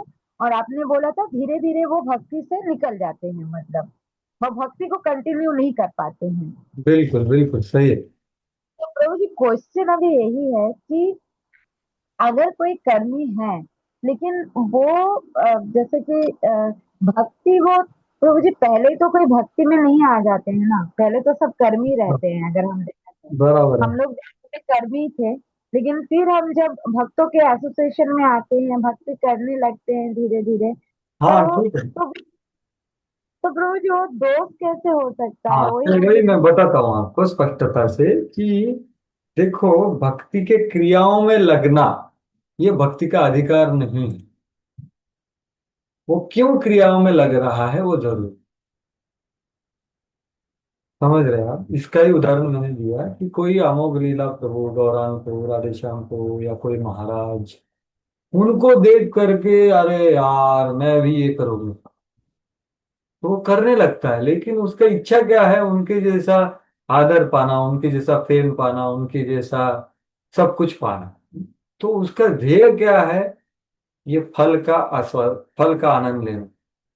उसका ध्येय भक्ति करना नहीं है, इसलिए उसको दोष माना जाता है। लेकिन कोई समझो आकर्षण करके आ गया, लेकिन आने के बाद वो श्रवण किया और वो सोचा अरे भक्ति मतलब ये शुद्ध भक्ति है, शुद्ध भक्ति करनी चाहिए, उसके लिए मैंने क्या करना चाहिए? तो वो भक्ति शास्त्री ये सब पुस्तक वगैरह पढ़ता है और फिर वो सोचता है अरे मैं किसके लिए आया था, मैं गलत चीज के लिए आया, अभी मेरा ध्येय ये नहीं है, अभी मेरा ध्येय भगवान हरि गुरु वैष्णव की प्रसन्न। तो वो हो गया भक्ति का अधिकार का प्राप्त। तो शुरुआत में नहीं था उसको अधिकार। तो इसलिए भक्ति में भक्ति की क्रिया करने को आना और भक्ति का अधिकार प्राप्त के भक्ति की क्रिया करना, ये दो अलग बात होती है। क्योंकि कोई बाहरी रूप से भी भक्ति कर सकता है ना। प्रभुपाद जी का 9.3 तात्पर्य में लिखा था, मैंने बताया। कुछ लोग आते हैं अपने अपनी अच्छा इच्छा रखते थे, आते हैं तो अच्छा बिजनेस करेंगे, यहाँ पर अच्छे कस्टमर है, तो वो इच्छा से भक्ति करते हैं, धोती कुर्ता तिलक कंठी सेवा सब करते हैं, लेकिन उद्देश्य क्या है? फल। तो ये कर्म मिश्रण हो गया। उनका अधिकार है कर्म का, लेकिन कर रहे हैं भक्ति, तो क्या होगा? वो दुखी होंगे। दुखी होने से वो असंतुष्ट होंगे और अपराध करेंगे, अनादर करेंगे। क्योंकि उनको जो भक्ति दे रहा है वो नहीं चाहिए, दूसरा कुछ चाहिए। तो अनादर अपराध, अनादर से अपराध होगा और अपराध से समस्या होगा। तो ये यहाँ पर बोला। लेकिन इसका सोल्यूशन क्या है? कि भाई हम जैसे कि आए हों, मैं तो खाने के लिए आया था तो समस्या नहीं, कोई भी कैसा भी आ सकता है, लेकिन आने के बाद मेरा क्या इरादा है, क्या इच्छा है। तो हमने हमारा अधिकार जहां भी है वहां से ऊपर लेके जाना, ये यहाँ पर। नहीं तो क्या होगा? अपराध होगा। क्योंकि हमें चाहिए धनम जन्म सुंदरी, लेकिन भक्त तो फिर क्या होगा? अपराध होगा। भक्ति कर रहे हैं, चाहिए धर्म नहीं, तो वो प्रॉब्लम है। तो ये हालांकि रूप गोस्वामी क्या बोले कि हर आदमी भक्ति कर सकता है, लेकिन ये भी श्लोक रखा है ना उन्होंने, क्योंकि वो अधिकार प्राप्त करना है। और ये प्राप्त कैसे होगा? केना भी अति भाग्य न जातो शब्दस्य सेवन, कि महान भक्तों से भागवत कथा सुन करके भगवान का सेवा करने में आकर्षण जागृत हो रहा है। और ये कैसे? अति भाग्य से हो, ऐसे भक्तों का संग प्राप्त हो। ये हम हमारा मतलब सिर्फ एनओडी पढ़ के प्राप्त नहीं हो सकता, ये प्राप्त होगा महत प्रेमी भक्तों की कृपा से, जो यदृच्छया मत कथा दो जातु सद्दस्तु यपुमान न निर्विण्णो नाति सक्तो भक्ति योग से सिद्ध। तो वो ज्यादा आसक्त भी नहीं है भौतिकता में और ज्यादा निरासक्त भी नहीं, क्योंकि उसको शुद्ध भक्त का संग और आकर्षण प्राप्त है। तो ये रूप गोस्वामी का मानस है, ये 3 श्लोक बताने। नहीं तो कुछ मायने नहीं रखता ना। अरे यार हर आदमी शरण, हर आदमी भक्ति कर सकता है, और आगे बोला उसने सब कर्म छोड़ दिया तो भी कुछ समस्या नहीं है। बीच में ये श्लोक क्यों डाला है? स्वे से अधिकार या अनिष्ट, इसके लिए डाला है कि भाई हमारा इरादे अधिकार देखिए और उसको अपग्रेड कीजिए। नहीं तो क्या अपराध होते रहेंगे, फिर भक्ति में जो मिलना चाहिए वो अनुभव नहीं मिलेगा, फिर हम और गड़बड़ करेंगे। जैसे और साल जाएंगे तो और समस्या हो। तो ये बताया जाए तो स्पष्ट हो गया हाँ यस प्रभु जी, अभी क्लियर है। कि बेसिकली बाहरी रूप से भक्ति में आकर्षित होकर के वो मेंटेन करना, यही 10वां अपराध होता है। और हाँ, श्यामा गांधी माता जी आपका कुछ है? प्रभु जी दंडवत प्रणाम। हाँ अभी आपने बोला कि ये नास्तिक लोग उन्हें कहते हैं जो शास्त्र और वेदों को नहीं मानते। आज तक तो हमने सुना था कि जो भगवान को नहीं मानते, तो फिर बिल्कुल, नास्तिक का यही तो बोला थोड़ा ना। सा ये जो चैतन्य चरितामृत में ये डेफिनेशन आता है माता जी। हाँ आप वो बोल रहे वेद ना मानिला बुद्ध हैला नास्तिक, वो प्रभुपाद जी यहाँ पर भी। तीसरी हम्म, क्योंकि वेद में लिखा क्या है, भगवान का सर्वोत्तमता लिखा है ना उसमें। तो वेद को मानेगा तो भगवान को मानेगा 100%। बराबर, लेकिन उल्टा करेक्ट नहीं है, उल्टा गड़बड़ है। करेक्ट। जो भगवान को मानता है वेद को नहीं मानता, वो भी गड़बड़ है। तो ये बोला गया, हाँ, इसलिए बुद्ध को हम बुद्ध को मानते हैं, बुद्ध की नहीं मानते, ये बात। अच्छा अच्छा, ओके। दत्तात्रेय और को वन मानते हैं, दत्तात्रेय की नहीं मानते, ऐसा बोल सकते हैं। अच्छा अच्छा, हालांकि दत्तात्रेय की जो टीचिंग्स है वो निर्विशेषवाद की है ज्यादा, तो वो शास्त्री की है, 11वें स्कंद का वर्णन। तो ये और एक नास्तिकता का फाउंडेशनल डेफिनेशन है माता जी। हम जो नास्तिक अच्छा, बोलते हैं ना, नास्तिक 3 प्रकार के होते हैं एक्चुअली। हाँ एक तो हमने नास्तिक ऊपर है, एक सैद्धांतिक नास्तिक होते हैं, ठीक है, सिद्धांत। हम्म? अच्छा मतलब वो मानते ही नहीं है, आपसे बहुत ज्यादा आर्ग्यू करेंगे, आप बुक डिस्ट्रीब्यूशन कर रहे हैं ना तो बहुत क्रोधित हो जाएंगे आपसे। तो आपने किसने अनुभव किया होगा, वो बहुत क्रोधित हो जाते हैं भगवान के लोगों को देखकर। तो ये सैद्धांतिक रूप से नास्तिक है, उनको लगता है कि अरे वे भगवान एक है ना, एक भावना बनाई है जैसे लोगों में नैतिकता और अच्छा आदान प्रदान हो, इसलिए एक कंसेप्ट बनाया है, एक्चुअली है ही नहीं भगवान, किसने देखा है उसको। तो ये है सैद्धांतिक नास्तिक। दूसरे तरह के नास्तिक होते हैं, वो है इमोशनल एथिस्ट। इमोशनल एथिस्ट मतलब जो भावनिक नास्तिक, मतलब वो बहुत पूजा पाठ देवी देवताओं का पूजा करते थे सोमवार मंगलवार बुधवार हर दिन, लेकिन उनके जीवन में कुछ हो गया, उनके परिवार में कुछ हो गया, तो वो बोलते अच्छा अरे मैंने इतना सब भगवान का किया और मेरे घर में ऐसा हुआ, मैं भगवान को नहीं मानता। अरे तो ऐसे तो मैं बहुत सारे मिला हूँ, एटलीस्ट 2 रिक्शा वाले को मेरे को याद है, वो छोड़ दिए, वो पूजा छोड़, ये है भावनिक नास्तिक। और तीसरे नास्तिक है जो हमें बनना है, वो है ब्रजवासी। वो भी भगवान को नहीं मानते। वो भगवान को एक आदमी मानते हैं, हाँ वो हमारा बेटा है, मोरा पुत्र मोरा सखा मोरा प्राणपति। तो ये ट्रांसेंडेंटल नास्तिक है जो ब्रजवासी। हमें तो बीच में हमें अच्छा नास्तिक बन के नास्तिक बनना है। ठीक है? तो ये है। अच्छा, एक और क्वेश्चन प्रभु जी। आपने एक बोला कि अभी कि धन स्त्री और स्वर्ग में सुख नहीं है, ये बात हमको समझ लेना चाहिए। हाँ, तो ये प्रभु जी स्वर्ग का मालूम नहीं, देखा नहीं है, पर धन और स्त्री का तो वी कैन फील, तो उसको डिनाई कैसे कर सकते हैं प्रभु जी? मतलब जैसे कि धन की भी आवश्यकता तो हमको होती ही है, इवन भक्ति करने के लिए, यात्रा जाने के लिए। हाँ, उसका तो कुछ समस्या नहीं है। धन का अर्जन करने में, हमारा कर्तव्य का पालन करने में कुछ समस्या नहीं है माता जी। हाँ, बोला क्या गया था। देखिए, आ, तो कुछ ऐसा लोग था कि दिखाता हूँ। पहले देखिए, ये आपके पास इंग्लिश हिंदी है तो पढ़े, कि वित्त के बारे में हाँ, देखते हैं पहले। नित्य आरती देना वित्तेन दुर्लभेन आत्म मृत्युना गृहापत्या आप्त पशुभिः का प्रीति साधितश्चलैः।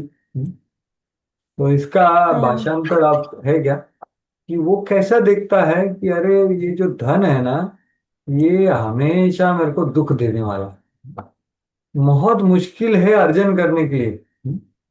और वो अच्छा, आत्मा को मार ही देता है, क्योंकि समय कितना जाता है आपका उसमें अर्जन करने के लिए, जाता है कि नहीं, बताओ। पॉइंट जाता है को क्या? अर्जन कर बराबर। इसलिए ये धन प्राप्त करके संतुष्टि किसको मिलता है, ऐसा वो बोलो। इसलिए कैसे आदमी सच्चा आनंद ले सकता है, जो ये धन से प्राप्त है, जैसे घर, बच्ची, आप तो अपने रिलेटिव, और पशु या गाड़ियां आजकल के दिनों में, क्योंकि ये सब नश्वर है ना। तो ऐसा उसका सोच बनने लगता है। वो कर रहा है ये सब चीज, लेकिन वो जानने लगता है यार, जो मैं पहले सोचता था ये उसका उल्टा है। तो अभी जितना चाहिए उतना करूंगा, भक्ति में लगूंगा। ये समझ है हमारा, मतलब 180 डिग्री अपोजिट है ना। कल देखो मैं बीएमएस में क्लास दे रहा था, उधर मैंने पूछा हर जीवात्मा क्या चाहता है, 8वीं के। तो काफी लोग बोले पैसा। तो एक्चुअली आजकल पैसा इज इक्वल टू हैप्पीनेस। ये इतना बड़ा मूर्खता है जो आजकल के परिवेश ने प्रकट किया है लोगों में, बच्चों में खास, कि पैसा इज इक्वल टू हैप्पीनेस। लेकिन भागवत बोल रहा है पैसा इज इक्वल टू नित्य आरती देना। मतलब पर हमेशा के लिए दुख है पैसा। तो ये जो विचारधारा है ना, ये विचारधारा बदलनी है, ये बोला गया है। पैसा कमाना तो पड़ेगा ना, पापी पेट का सवाल है, तो वृत्ति तो करनी पड़ेगी। लेकिन वो कैसे भाव से करना है, कि भाई जितना सामर्थ्य इंद्रिय प्रीति लाभो जीवे तैयार है, उतना मैं करूंगा, मेरा उत्तरदायित्व करूंगा। ज्यादा लग्जरी का जरूरत नहीं है ना, सरल जीवन जीऊंगा। हम्म? तो ये यहाँ पर बोला गया है धन के बारे में।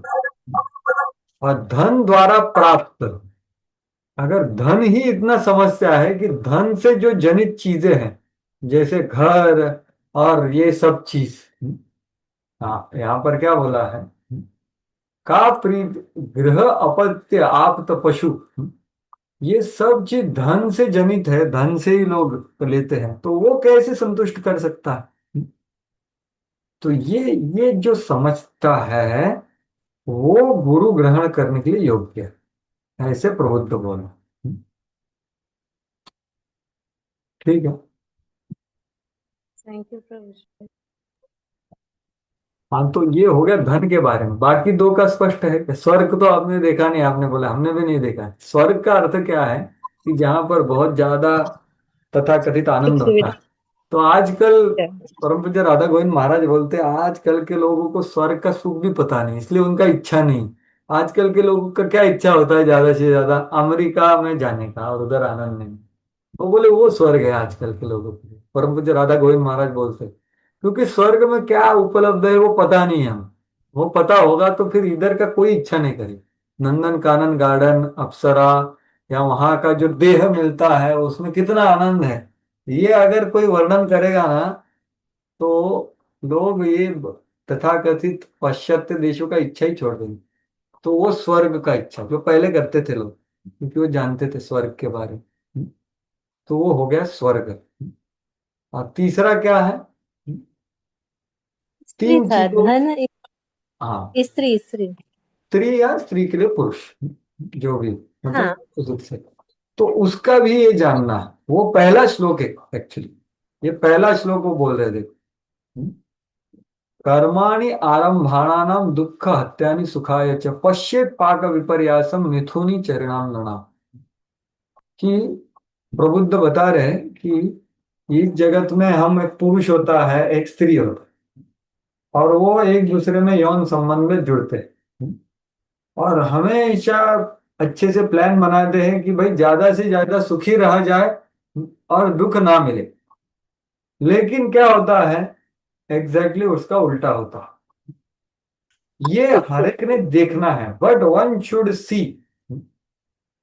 मतलब क्या, दूसरे शब्दों में, कि उनका जो सुख है वो है, लेकिन वो खत्म हो जाता है।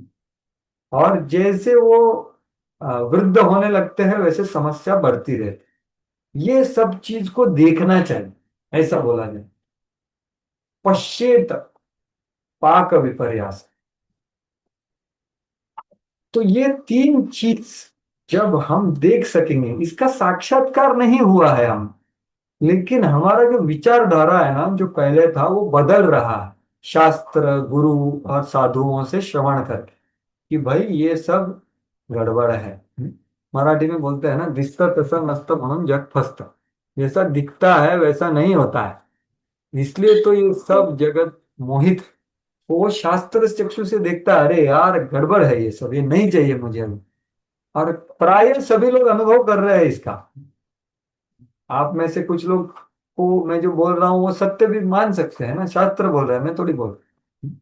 तो ये तीन चीज जिसको थोड़ा बहुत विचारधारा उसका बदला है कि भाई ये नहीं चाहिए मुझे, उसके बाद उसने बोला है कि उसको गुरु ग्रहण कर।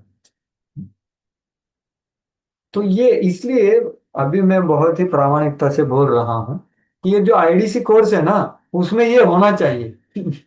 क्योंकि ये शास्त्र में बताया है कि इनिशिएशन कब लेना है, ना कि 1 साल होने के बाद। ये विचारधारा थोड़ी सी बदलनी चाहिए, ये प्रबुद्ध बोला जाए। तो ये बहुत जरूरी है कि सीरियसली डिजायर एटर्नल है, गंभीरता से वो सोचता है। कुछ और फिर कब हम्म, आपने बोला ना कि इनिशिएशन कब लेना चाहिए, मतलब उसका जब हमको ऐसे लगे कि हम क्वालिफाई हैं, या फिर मतलब मैं समझी नहीं आप क्या बोल रहे हैं। हाँ देखिए, जो प्रबुद्ध क्या बोल रहे हैं वही मैं बता रहा हूँ कि प्रबुद्ध का प्रश्न देखिए क्या है। सुंदर प्रश्न है, प्रबुद्ध ने निमि महाराज प्रश्न कर रहे हैं। और जो ये प्रश्न क्यों कर रहे हैं निमि महाराज ना, बहुत सुंदर है इसका। देखो, राज उवाच यथैतामैश्वरीं मायां दुस्तराम कृतात्मभिः तरन्ति अंजः स्थूल धियो महर्ष इति मुच्यताम्। हे महर्षि, हे नवयोगेंद्रो, हे प्रबुद्ध, हमें बताइए, ये जो ईश्वरी माया है ना, ईश्वरी माया दुस्तरम, ये बहुत मुश्किल है लांघने के लिए। विशेष रूप से किसके लिए मुश्किल है? जो स्थूल धी है। स्थूल धी मतलब बहुत ही भौतिकतावादी विचार करने वाला। और अकृतात्म भी, अकृतात्म भी मतलब ज्यादा वो व्रत वगैरह नहीं करते, शास्त्र के हिसाब से अनुशीलन या संयम नहीं करते इंद्रियों का। ऐसे लोगों के लिए ये माया को जो बहुत दुस्तर है, कैसे लांघे, ये हमें बताइए, ये प्रश्न है। तो इसके उत्तर में वो चालू करते हैं ये 3 श्लोक, और उसके बाद ये 3 श्लोकों के बाद बोल रहे हैं कि भाई गुरु ग्रहण करना। तो इसका संक्षिप्त में अर्थ ये है कि गुरु गंभीरता से ग्रहण करने से पहले वैसे ही गुरुओं से, साधुओं से हमने ये 3 तरह के, हरे कृष्णा म्यूट कीजिए, किसका है कि शास्त्र ये श्रवण करके हमारा विचारधारा थोड़ा बदलना चाहिए कि भाई मुझे वित्त नहीं चाहिए ज्यादा, मेरा जितना जरूरत है उतना मैं करूंगा। मेरे को पर स्त्री या पर पुरुष का संग से सुख मिलता है, ये मेरा पहले विचार था, वो अभी मेरा गलत विचार है, ये समझ में आया। तीसरा है स्वर्ग या पर में नहीं जाना। मेरे को क्या चाहिए फिर? मेरे को श्रेय चाहिए, मेरे को आध्यात्मिक सुख चाहिए गंभीरता से, तब दीक्षा लेना चाहिए। मतलब क्या, उसके पहले वो श्रवण कर रहा है, विचारधारा बदल रहा है। सिर्फ 1 साल प्रोग्राम में आता है जरूरी नहीं, प्रोग्राम में आकर की भी विचारधारा बदलना जरूरी, ये यहाँ पर बोला जाए। ठीक है, यस प्रभु जी, क्लियर हो गया, थैंक यू। ओके। तो ये अभी ये हम लोग ये सीख रहे हैं भक्ति शास्त्र, तो ये हमने बताना, ठीक है। और किसी का कुछ है? हमने जो चर्चा किया उसके।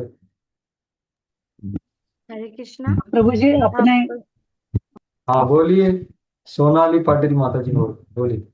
हाँ हाँ आपने अभी थोड़ी देर पहले वो लिया ना कि जो भक्ति के पत्ते आगे बढ़ता है, जो सीरियसली भक्ति करता है, तो उसकी सारी क्या कामनाएं या इच्छाएं पूरी होने लगती है, ऐसा ही मतलब था ना उसका।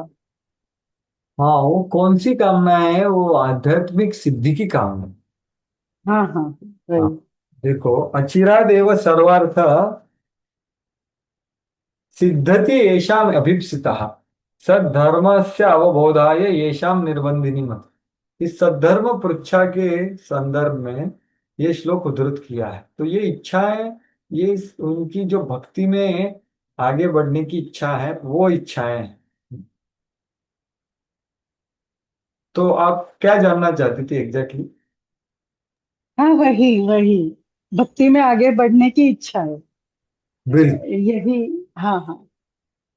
और आप मतलब अभी यहाँ पर तात्पर्य किसी ने दिया नहीं है, मतलब ज्यादा विस्तार इसका कुछ किसी आचार्य ने नहीं किया है। लेकिन ऐसा देखा जाता है कि जो सच में गंभीरता से भक्ति में आगे बढ़ता है, उसका कुछ दूसरा भी इच्छा हो तो वो पूरा हो जाता है। लेकिन इश्यू ऐसा होता है कि वो अभी उसको नहीं चाहिए, ऐसा होता है। तो ऐसा काफी भक्तों ने बताया। जैसे प्रभु ध्रुव जी। महाराज है ना, हाँ ध्रुव महाराज, देखिए ध्रुव महाराज का क्या इच्छा था कि मेरे को ये सब चाहिए। लेकिन उन्होंने जब भगवान का दर्शन किया नारद मुनि का आदेश का पालन करके, तो उनको वो चाहिए नहीं था अभी। लेकिन भगवान क्या बोले, अरे भाई तू ले ले, अभी तेरे को चाहिए था तो ले ले। तो उसको लगा अरे मेरे को तो भगवत धाम जाना। तो उनका वो भौतिक इच्छा था। लेकिन भगवान ने उनको उदाहरण प्रस्तुत करके किया कि भाई अभी आप यहाँ पर रह करके भक्ति करो और प्रचार भी कर सकते। तो ऐसा भी है, ठीक है। हाँ। प्रभु जी, मीन्स कैसा है कि कुछ कई सालों पहले हमने जो इच्छा की रहती है, तो ऐसे लगता है आज अगर मिल गया, वो मिल मिल भी जाता है, लेकिन तब रहता है अरे मैंने कितना गलत मांगा था, ये मुझे नहीं एग्जैक्टली, चाहिए। बिल्कुल सही। यस। ये सब काफी बार मीन्स ऐसे होते इसलिए हैं। तब भी हमने पश्चाताप करना चाहिए, जैसे ध्रुव महाराज ने किया कि अरे मैं कृष्ण को कब इच्छा करूं, ऐसे। ठीक है। और किसी का कुछ है या और कुछ जो हमने चर्चा किया उसके ऊपर? जी हरे कृष्ण प्रणाम। हरे कृष्णा। बुद्धि मुझे ये समझ नहीं आ रहा कि भगवान बुद्ध ने नास्तिकों को नास्तिक का उपदेश क्यों दिया। एक्चुअली कौन बोल रहा है तो भाई, मुझको समझ में नहीं। इसमें दिया है हाँ, यही ने विश्वम्बर चेतन प्रभु, हाँ बोलिए। भगवान बुद्ध ने नास्तिका का उपदेश दिया ताकि भगवान के चंगुल में आ जाए, भगवान बुद्ध या भगवान कृष्ण की शरण में आ जाए। बिल्कुल लेकिन बिल्कुल। उन्होंने भक्ति स्वीकार उसको में स्वीकार क्यों नहीं हो भक्ति में उन्होंने करना चाहिए ना। हाँ, तो बुद्ध ने ऐसा क्यों उपदेश दिया, ऐसा आप पूछ रहे हो क्या? हाँ हाँ। हाँ, तो उसका हमने वर्णन किया।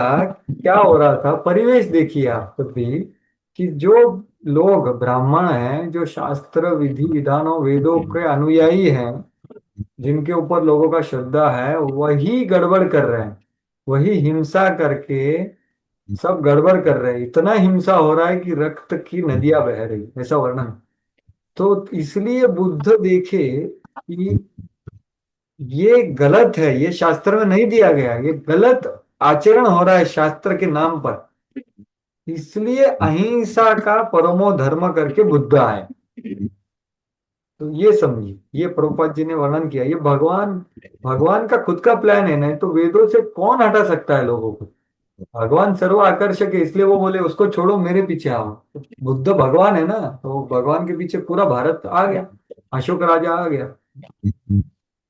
तो ये उनका प्लान है, इसलिए उनके प्लान में बाद में शंकराचार्य आए, जिन्होंने वापस लोगों को वेदों में लाया। और फिर शंकराचार्य के बाद कौन आया? बाकी वैष्णव आचार्य आए, फिर महाप्रभु आए। तो ये भगवान का प्लान है कलयुग का। ठीक है, स्पष्ट है प्रभु जी? हम्म, हरे कृष्ण। हरे बोल। धन्यवाद। हाँ, हरे कृष्ण। ओके, रमन गोविंद को आपका क्या है? प्रभु जी हरे कृष्णा। हाँ बोलिए। ये जो तीन चीज आपने बताया प्रभु जी, प्रामाणिक गुरु का शरण में आना और गुरु से दीक्षा लेना और श्रद्धा तथा विश्वासपूर्वक से सेवा करना, तो प्रभु हम्म। जी कई बार ऐसा होता है कि ये जैसा हम शास्त्र में पढ़े सुने और सीनियर लोगों का वरिष्ठ लोगों का मार्गदर्शन लेके हम ये करते प्रैक्टिस करते स्टार्टिंग में जो भक्त है या साधक भक्त, तो बहुत प्रभु जी अच्छा। कई बार ऐसा होता है कि ये ना ग्राउंड लेवल पे बहुत कम दिखते हैं प्रभु जी, जो हम यहाँ पे पढ़ते हैं या सुनते हैं, तो वहां पे वो जब अब वे कोई व्यक्ति साधारण रूप से वो ये चीजें प्रैक्टिस कर रहे हैं, तो उनको ऐसा नहीं होता कि इमिडिएटली कुछ ऐसा हुआ। तो अगर मानो इसमें बहुत बार हम वक्ताओं के साथ कभी कभी डिस्कशन हो तो कुछ लोग फीडबैक भी देते हैं कि बोलते हैं कि अगर पैसे के माध्यम से इन चीजों को देखा जाता है, ऐसा कुछ लोगों का एक्सपीरियंस भी है।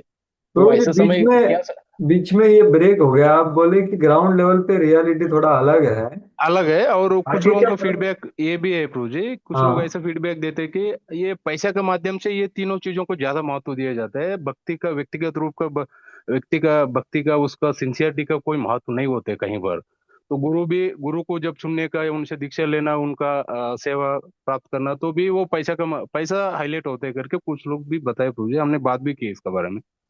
तो थोड़ा ऐसे सिचुएशन में हमें क्या समझना चाहिए कि हम शास्त्र के हिसाब से चल रहे हैं, तो फिर पैसे वहां पे बीच में आए तो फिर वो लक्ष्मी को महत्व देते हैं, तो वो आदमी को जल्दी नोटिस किया जाता है। यहाँ तक भी ऐसा डिस्कशन आते हैं गुरुजी को, लोग फीडबैक देते हैं, तो कैसे समझना चाहिए इसको? तो एक्चुअली देखो, हमने ये देखना चाहिए, हमें अपना आपका विचार कर सकते हैं ज्यादा से ज्यादा। बाकी लोग क्या कर रहे हैं, कितना क्या वैल्यू कर रहे हैं, ये हमारे हाथ में नहीं है।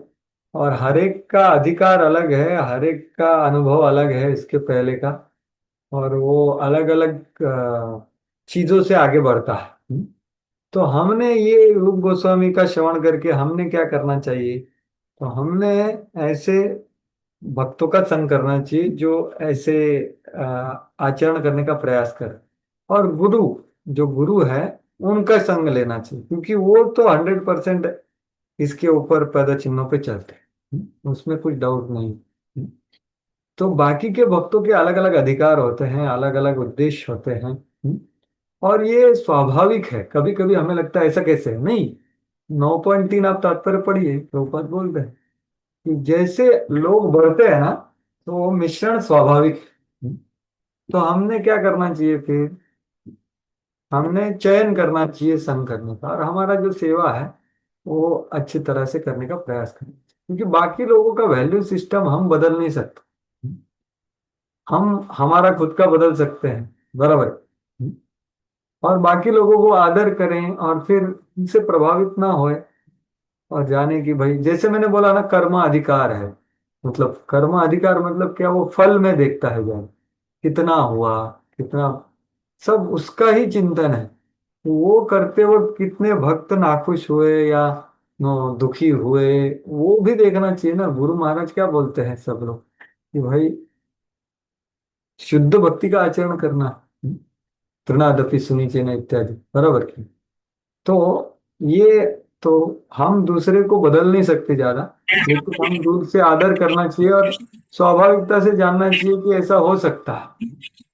मैं ही खुद को देखूं तो अरे मैं पहले क्यों आया था भक्ति में, लेकिन किसी के संग की वजह से मेरे को लगा कि हाँ ये सही उद्देश्य, ये गलत उद्देश्य। तो कभी कभी समय लग सकता है किसी को। तो ऐसा, इसलिए हमने हमारा जो कंपास है ना, कंपास, जीपीएस हमारा भक्ति का, वो गुरु साधु शास्त्र रखना चाहिए जितना हो सके, और हमको जो सेवा दिया है वो अच्छी तरह से करने का प्रयास करना चाहिए। तो ये कुछ विचार है, तो मेरे को पता नहीं आपको ये हेल्प करेंगे क्या। बट ये बहुत कठिनाई होता है गुरु जी। कठिन तो है भाई, भगवत धाम गोलोक जाना है तो आसानी से तो नहीं जा सकते। और एक चीज आप बोले ना कि वैसा लोगों को चुनना चाहिए जो भक्ति, वैसा लोग भी बहुत कम है, अगर ये बात सही है आपका। बट जो आशा करते हैं भक्त, वो थोड़ा लक्ष्मी के माध्यम से थोड़ा डाइवर्ट होते हैं ना, फिर कोई भक्ति कर रहे हैं ना प्रभु जी, वो डिस्टर्ब होते हैं, जहां तक मुझे एक्सपीरियंस है, और जो मतलब भक्त लक्ष्मी लोग का उनसे बात। क्या, एक्चुअली मेरा ज्यादा लक्ष्मी से कुछ ज्यादा होता नहीं है डीलिंग, तो मुझे कुछ पता नहीं है ज्यादा, मेरे को समझ में नहीं आ रहा आप क्या बोल रहे हाँ, हो। विषय क्या है प्रभु जी? विषय ये है कि अगर मानो आप किसी वक्त किसी काउंसलर का ग्रुप में, मैं जस्ट एग्जांपल दे रहा हूँ, कोई हाँ, किसी उदाहरण साधन दो को, किसी। उदाहरण है, हम किसी किसी का से कोई निंदा नहीं कर रहे हैं। निंदा नहीं है, जस्ट हम बता रहा हूँ। कोई वक्त अगर किसी काउंसलर के थ्रू सेवा कर रहे हैं, वो काउंसलर ग्रुप में ज्वाइन हो गए। फॉर एग्जाम्पल हम लोग ये भी करते हैं ना, जन्माष्टमी लाइक ऐसे हाँ, फेस्टिवल्स फंड आते हैं तो कलेक्शन कुछ मैराथन। फंड या, मैराथन, तो ओके लाइक ओके। दैट। अगर मानो कुछ लोगों का एक्सपीरियंस ऐसा होता है कि प्रभु जी, किसी से लक्ष्मी मांगना इतना, वो खुद दे सकते हैं लेकिन लाना नहीं होता है उससे। और हाँ कुछ हाँ। लोगों से ऐसा भी, भक्त लोगों से ये भी होता है कि वो जितना यथाशक्ति उससे जो होता है वो कर सकते हैं, तो ये चीजें में वो ज्यादा सेवा करने में या जप करने में या कुछ कीर्तन करने में ये रहते हैं। तो हम्म। ओवरऑल ये होता है ना प्रभु जी, अगर कोई ग्रुप में है, अगर उन्होंने लक्ष्मी बराबर कंट्रीब्यूशन नहीं किया, तो उनको ऐसा दृष्टिकोण से देखा जाता है कि वो उसका ऊपर नजर कम हो रहा है भक्ति या में कौन से कम भी है वो। सीनियर्स है। हाँ, तो देख, वो उनका एक्सपीरियंस, वो बोलना ये है कि अगर ऐसा कैसे है, तो मैं तो भक्ति कर रहा हूँ, तो पैसा का बार बार बीच में क्यों आता है, ऐसा प्रभु जी बिल्कुल। है इसका। हाँ, समझ गया मैं क्या बोल रहे हैं आप। जो टारगेट दिया जाता है वो टारगेट जो पाता है वो वरिष्ठ है, जो नहीं पाता वो कम है, ऐसा। तो वो भक्ति में नहीं होना चाहिए ना प्रभु जी, क्योंकि अगर मानो कुछ उससे जो हो रहा है वो कर रहे हैं, फाइनली वो आया क्यों, भक्ति के लिए आया ना, तो मैं भक्ति तो कर ही रहा हूँ ना।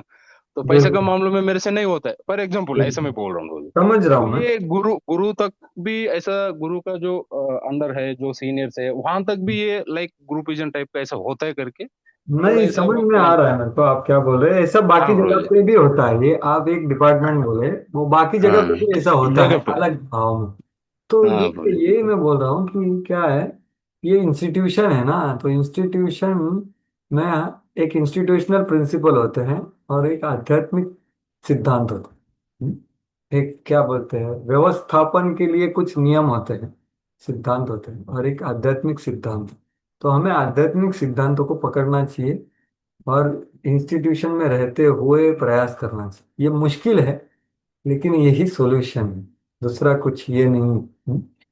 प्रभु जी, इसी से रिलेटेड जो प्रभु जी कह रहे हैं, इसी से हम्म। रिलेटेड एक एक्सपीरियंस है कि एक थे भक्त, तो वो बोल रहे थे कि यहाँ पे जो भी ज्यादा लक्ष्मी डोनेट चलो। करते हैं या कलेक्ट करके लाते हैं, बोले उनको ही, उनकी ही आगे आगे की जाती है, या उनको ही ज्यादा, क्या बोलते हैं, उनकी समझ गया मैं। चलती है, उनकी ही चलती समझ है। गया तो मैं। बोले हम क्या ऐसे, हम नहीं एबल नहीं है उस चीज के लिए, तो हम यहाँ पे फिर क्या कर रहे हैं?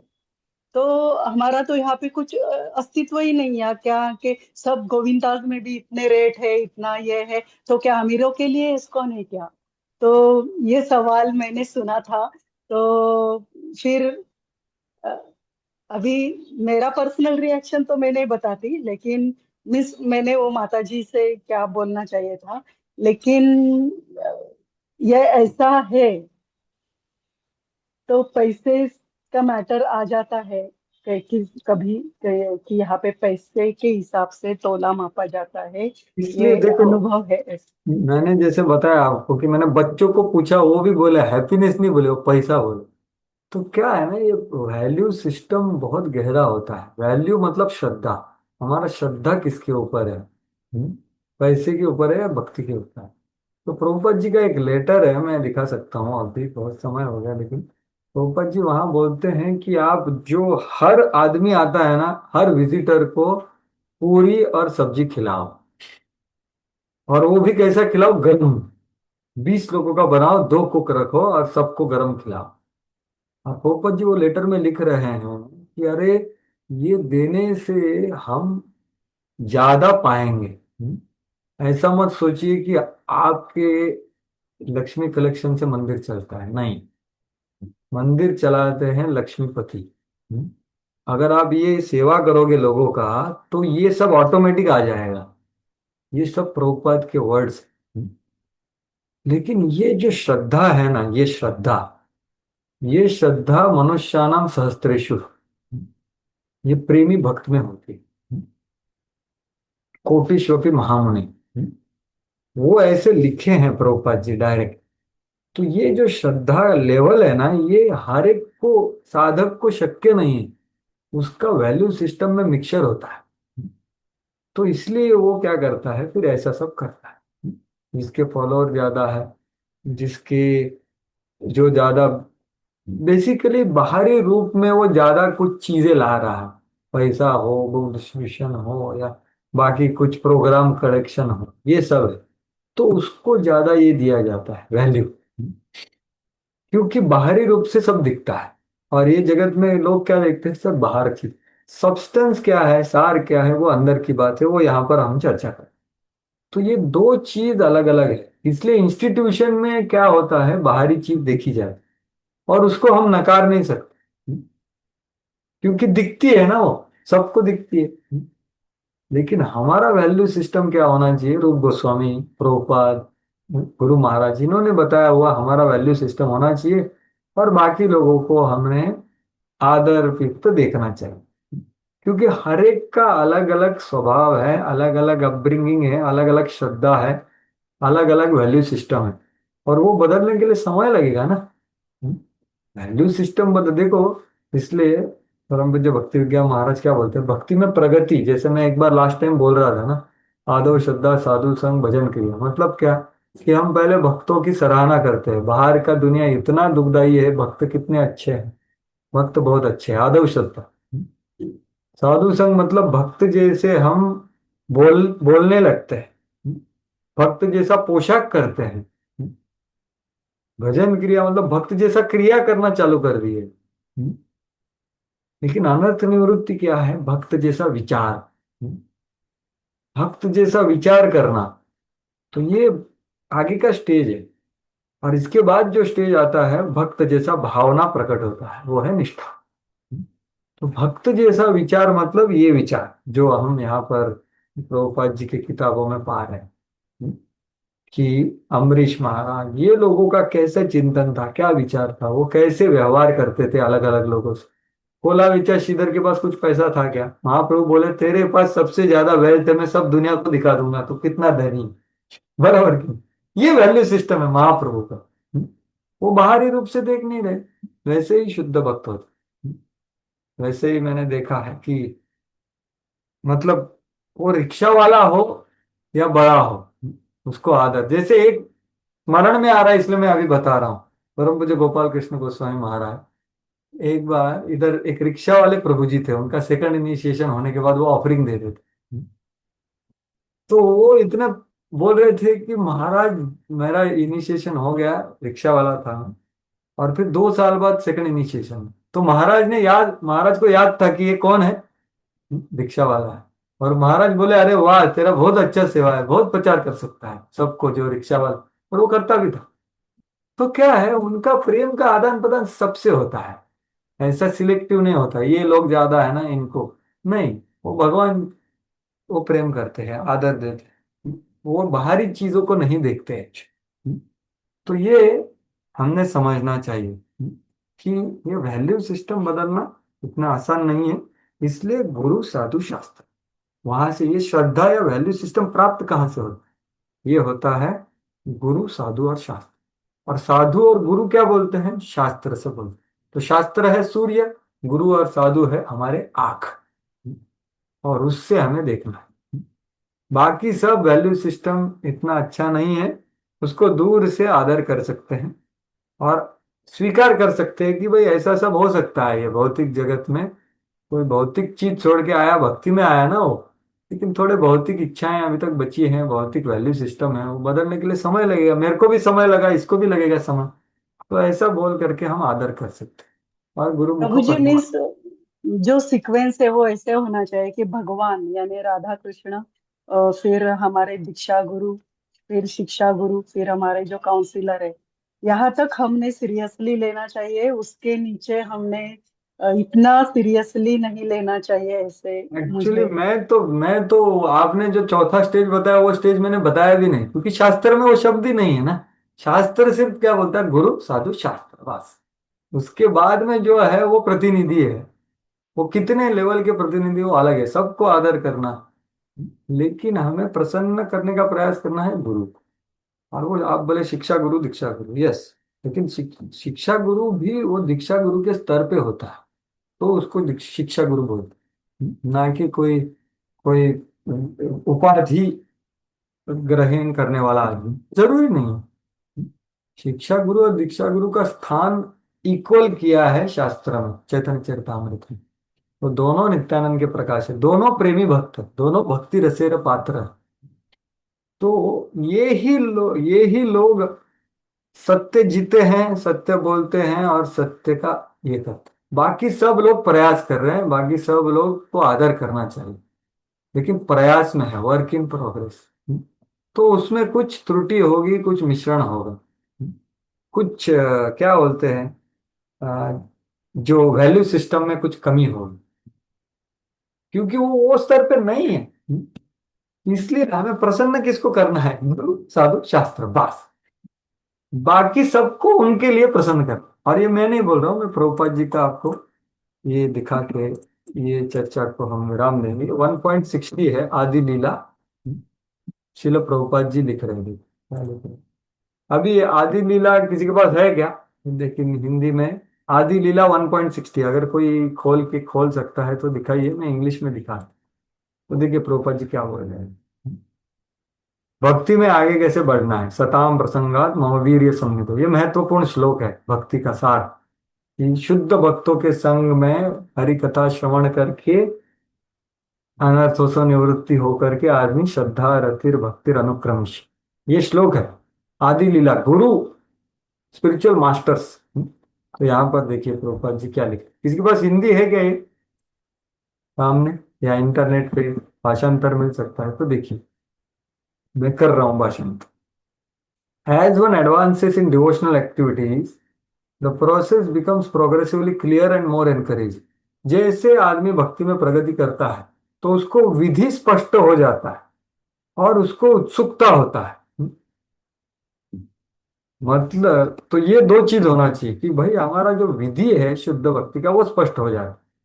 Process becomes clear and more encouraging, मतलब उसको उत्साह मिलता है उसमें करने के लिए। कौन सा उत्साह है? बाहरी रूप का उत्साह है क्या? 10 अनाउंसमेंट हो गया, 3 बार हरि बोल बोलने का नहीं।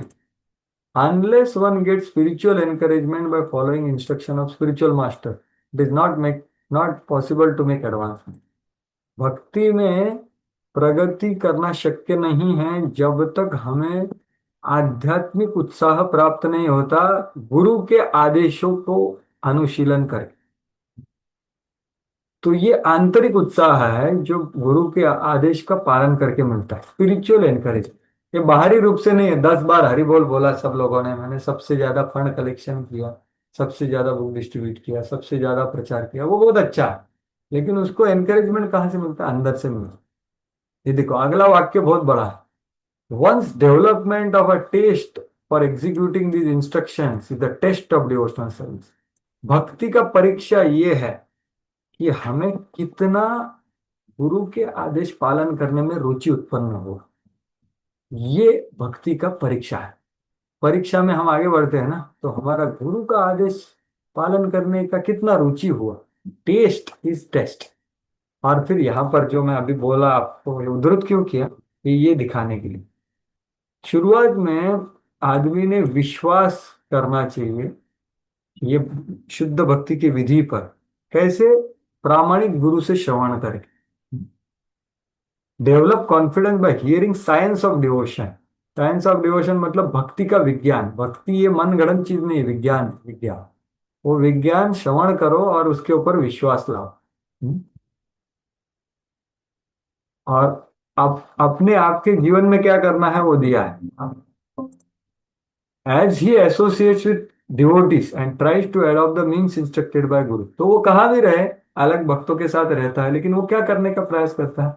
गुरु ने जो विधि दिया है उसका पालन करने का प्रयास करता है। और उससे क्या होता है? अनर्थ निवृत्ति होता है, निष्ठा होता है।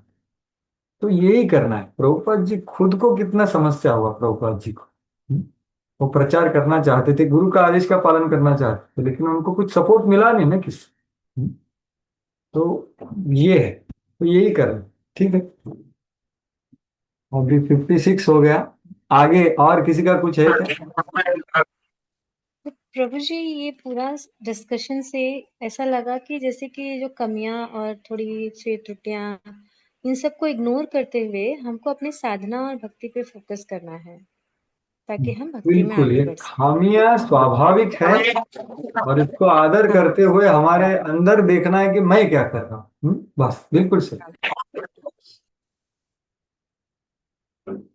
कलयुग में और क्या एक्सपेक्ट कर सकते हैं हम? इतने सारे लोग भक्ति कर रहे हैं, इसलिए हमने आदर देना चाहिए। वाह, इतने सारे भक्त हैं, बहुत अच्छी बात। ठीक है, तो और किसी का कुछ है क्या? 2-3 मिनट बचे हैं सिर्फ। ठीक है, और एक प्रभु दो जी आप। हाँ प्रभु बोलिए। जी एक था क्वेश्चन नहीं, आपने प्रभु जी वो लास्ट में जिसके बारे में हमने डिस्कशन किया ना अभी जस्ट जिसका क्लास हुआ, एक हाँ हाँ बोलिए। 7 चैप्टर में गुरु पदाश्रय का 3 जिसमें डिस्कशन हुआ भगवतम से प्रभु हाँ, जी। प्रश्न बोलिए। हाँ, हाँ, तो उसके बाद जो आपने बोला वो क्या था प्रभु जी? मैंने गुरु साधु शास्त्र इसके बारे में डिस्कशन, मतलब मुझे समझ में नहीं आया कि किसके बारे में हम लोग क्या पहले तो समझ में आया जो मतलब करना चाहिए जिसमें टोटल 20 है ना, 20 में से पहले जो 3 चाबी है आपने बोले द्वार का जो चाबी है 20 का 3 का, तो उसका डिस्कशन हुआ पहले आपने किया गुरु पदाश्रय का। उसके बाद प्रभु जी हमने जो डिस्कशन किया वो यहाँ लास्ट का पर 4 है क्या? ये लास्ट, डिस्कशन जो किया अभी। हाँ प्रभु जी अभी किए ना अभी। हाँ, ये लास्ट का चार, लास्ट का चार, ओके ओके, वो 5 सबसे महत्वपूर्ण चीज। हाँ हाँ हाँ, वही मैं बोले बिल्कुल पहले वो, का तो 3 चाबी के बारे में बोले आप बिल्कुल बिल्कुल, तीन। अंतिम 5 है वो, 4 ने अंतिम, 4 ने अंतिम 5 है। तो अंतिम 5 क्या कैसे हो गया प्रभु जी डिस्कशन? मेरे को मतलब मैं पॉइंट ही समझ में नहीं आया। क्यों हुआ? तो ये प्रभुपाद जी ने और रूप गोस्वामी ने दिया, इसलिए हुआ, बस। नहीं नहीं प्रभु जी क्यों नहीं हुआ नहीं पूछ रही हूँ, मैं पूछ रही हूँ मतलब जो हुआ ना डिस्कशन तो वो 5 हो गया प्रभु जी मतलब 5 के बारे में। नहीं, हो नहीं गया, अभी सिर्फ इंगित किया उसको, विस्तार से होगा 13वें अध्याय में। इंट्रोड्यूस वही किया मैं प्रभु बोल जी रही ने वो हूँ पढ़ा ना। कि ओके मतलब अभी वो हुआ नहीं, वही मैं पूछ रही हूँ क्योंकि अभी अभी जो आपने बताया प्रभु जी फिर वो किस लिए हो रहा था, वो क्या ये गुरु सब, साधु शास्त्र उसके बारे हाँ, में बता रहे गुरु हैं। पादाश्रय और साधु वर्तमानुवर्तनम और सद्धर्म पृच्छा, इसके बारे में सब चला अभी। ओके ठीक है प्रभु जी। कैसे करना चाहिए, क्योंकि ये सबसे जरूरी ना, चाबी है ये चाबी। ये चाबी ही गड़बड़ लिया तो गलत घर पे जाएंगे ना, मिश्र में जाएंगे। हम्म। शुद्ध भक्ति करना है तो फिर सही से करना पड़ेगा सब। हम्म, अच्छा क्योंकि 5 का जो डिस्कशन है प्रभु जी वो अभी स्टार्ट नहीं हुआ है, ये जस्ट उसी का डिस्कशन चल रहा था मतलब हाँ हाँ पदाश्रय। हाँ, वो 5 का वो लास्ट में 13वें चैप्टर में बहुत विस्तार से आएगा। ठीक है प्रभु जी। ये अभी पहले 5 का हो। गुरु, ठीक है, तो फिर यहाँ पे 1 बज ही गया है अभी, तो विराम देंगे और कल कंटिन्यू करेंगे आगे।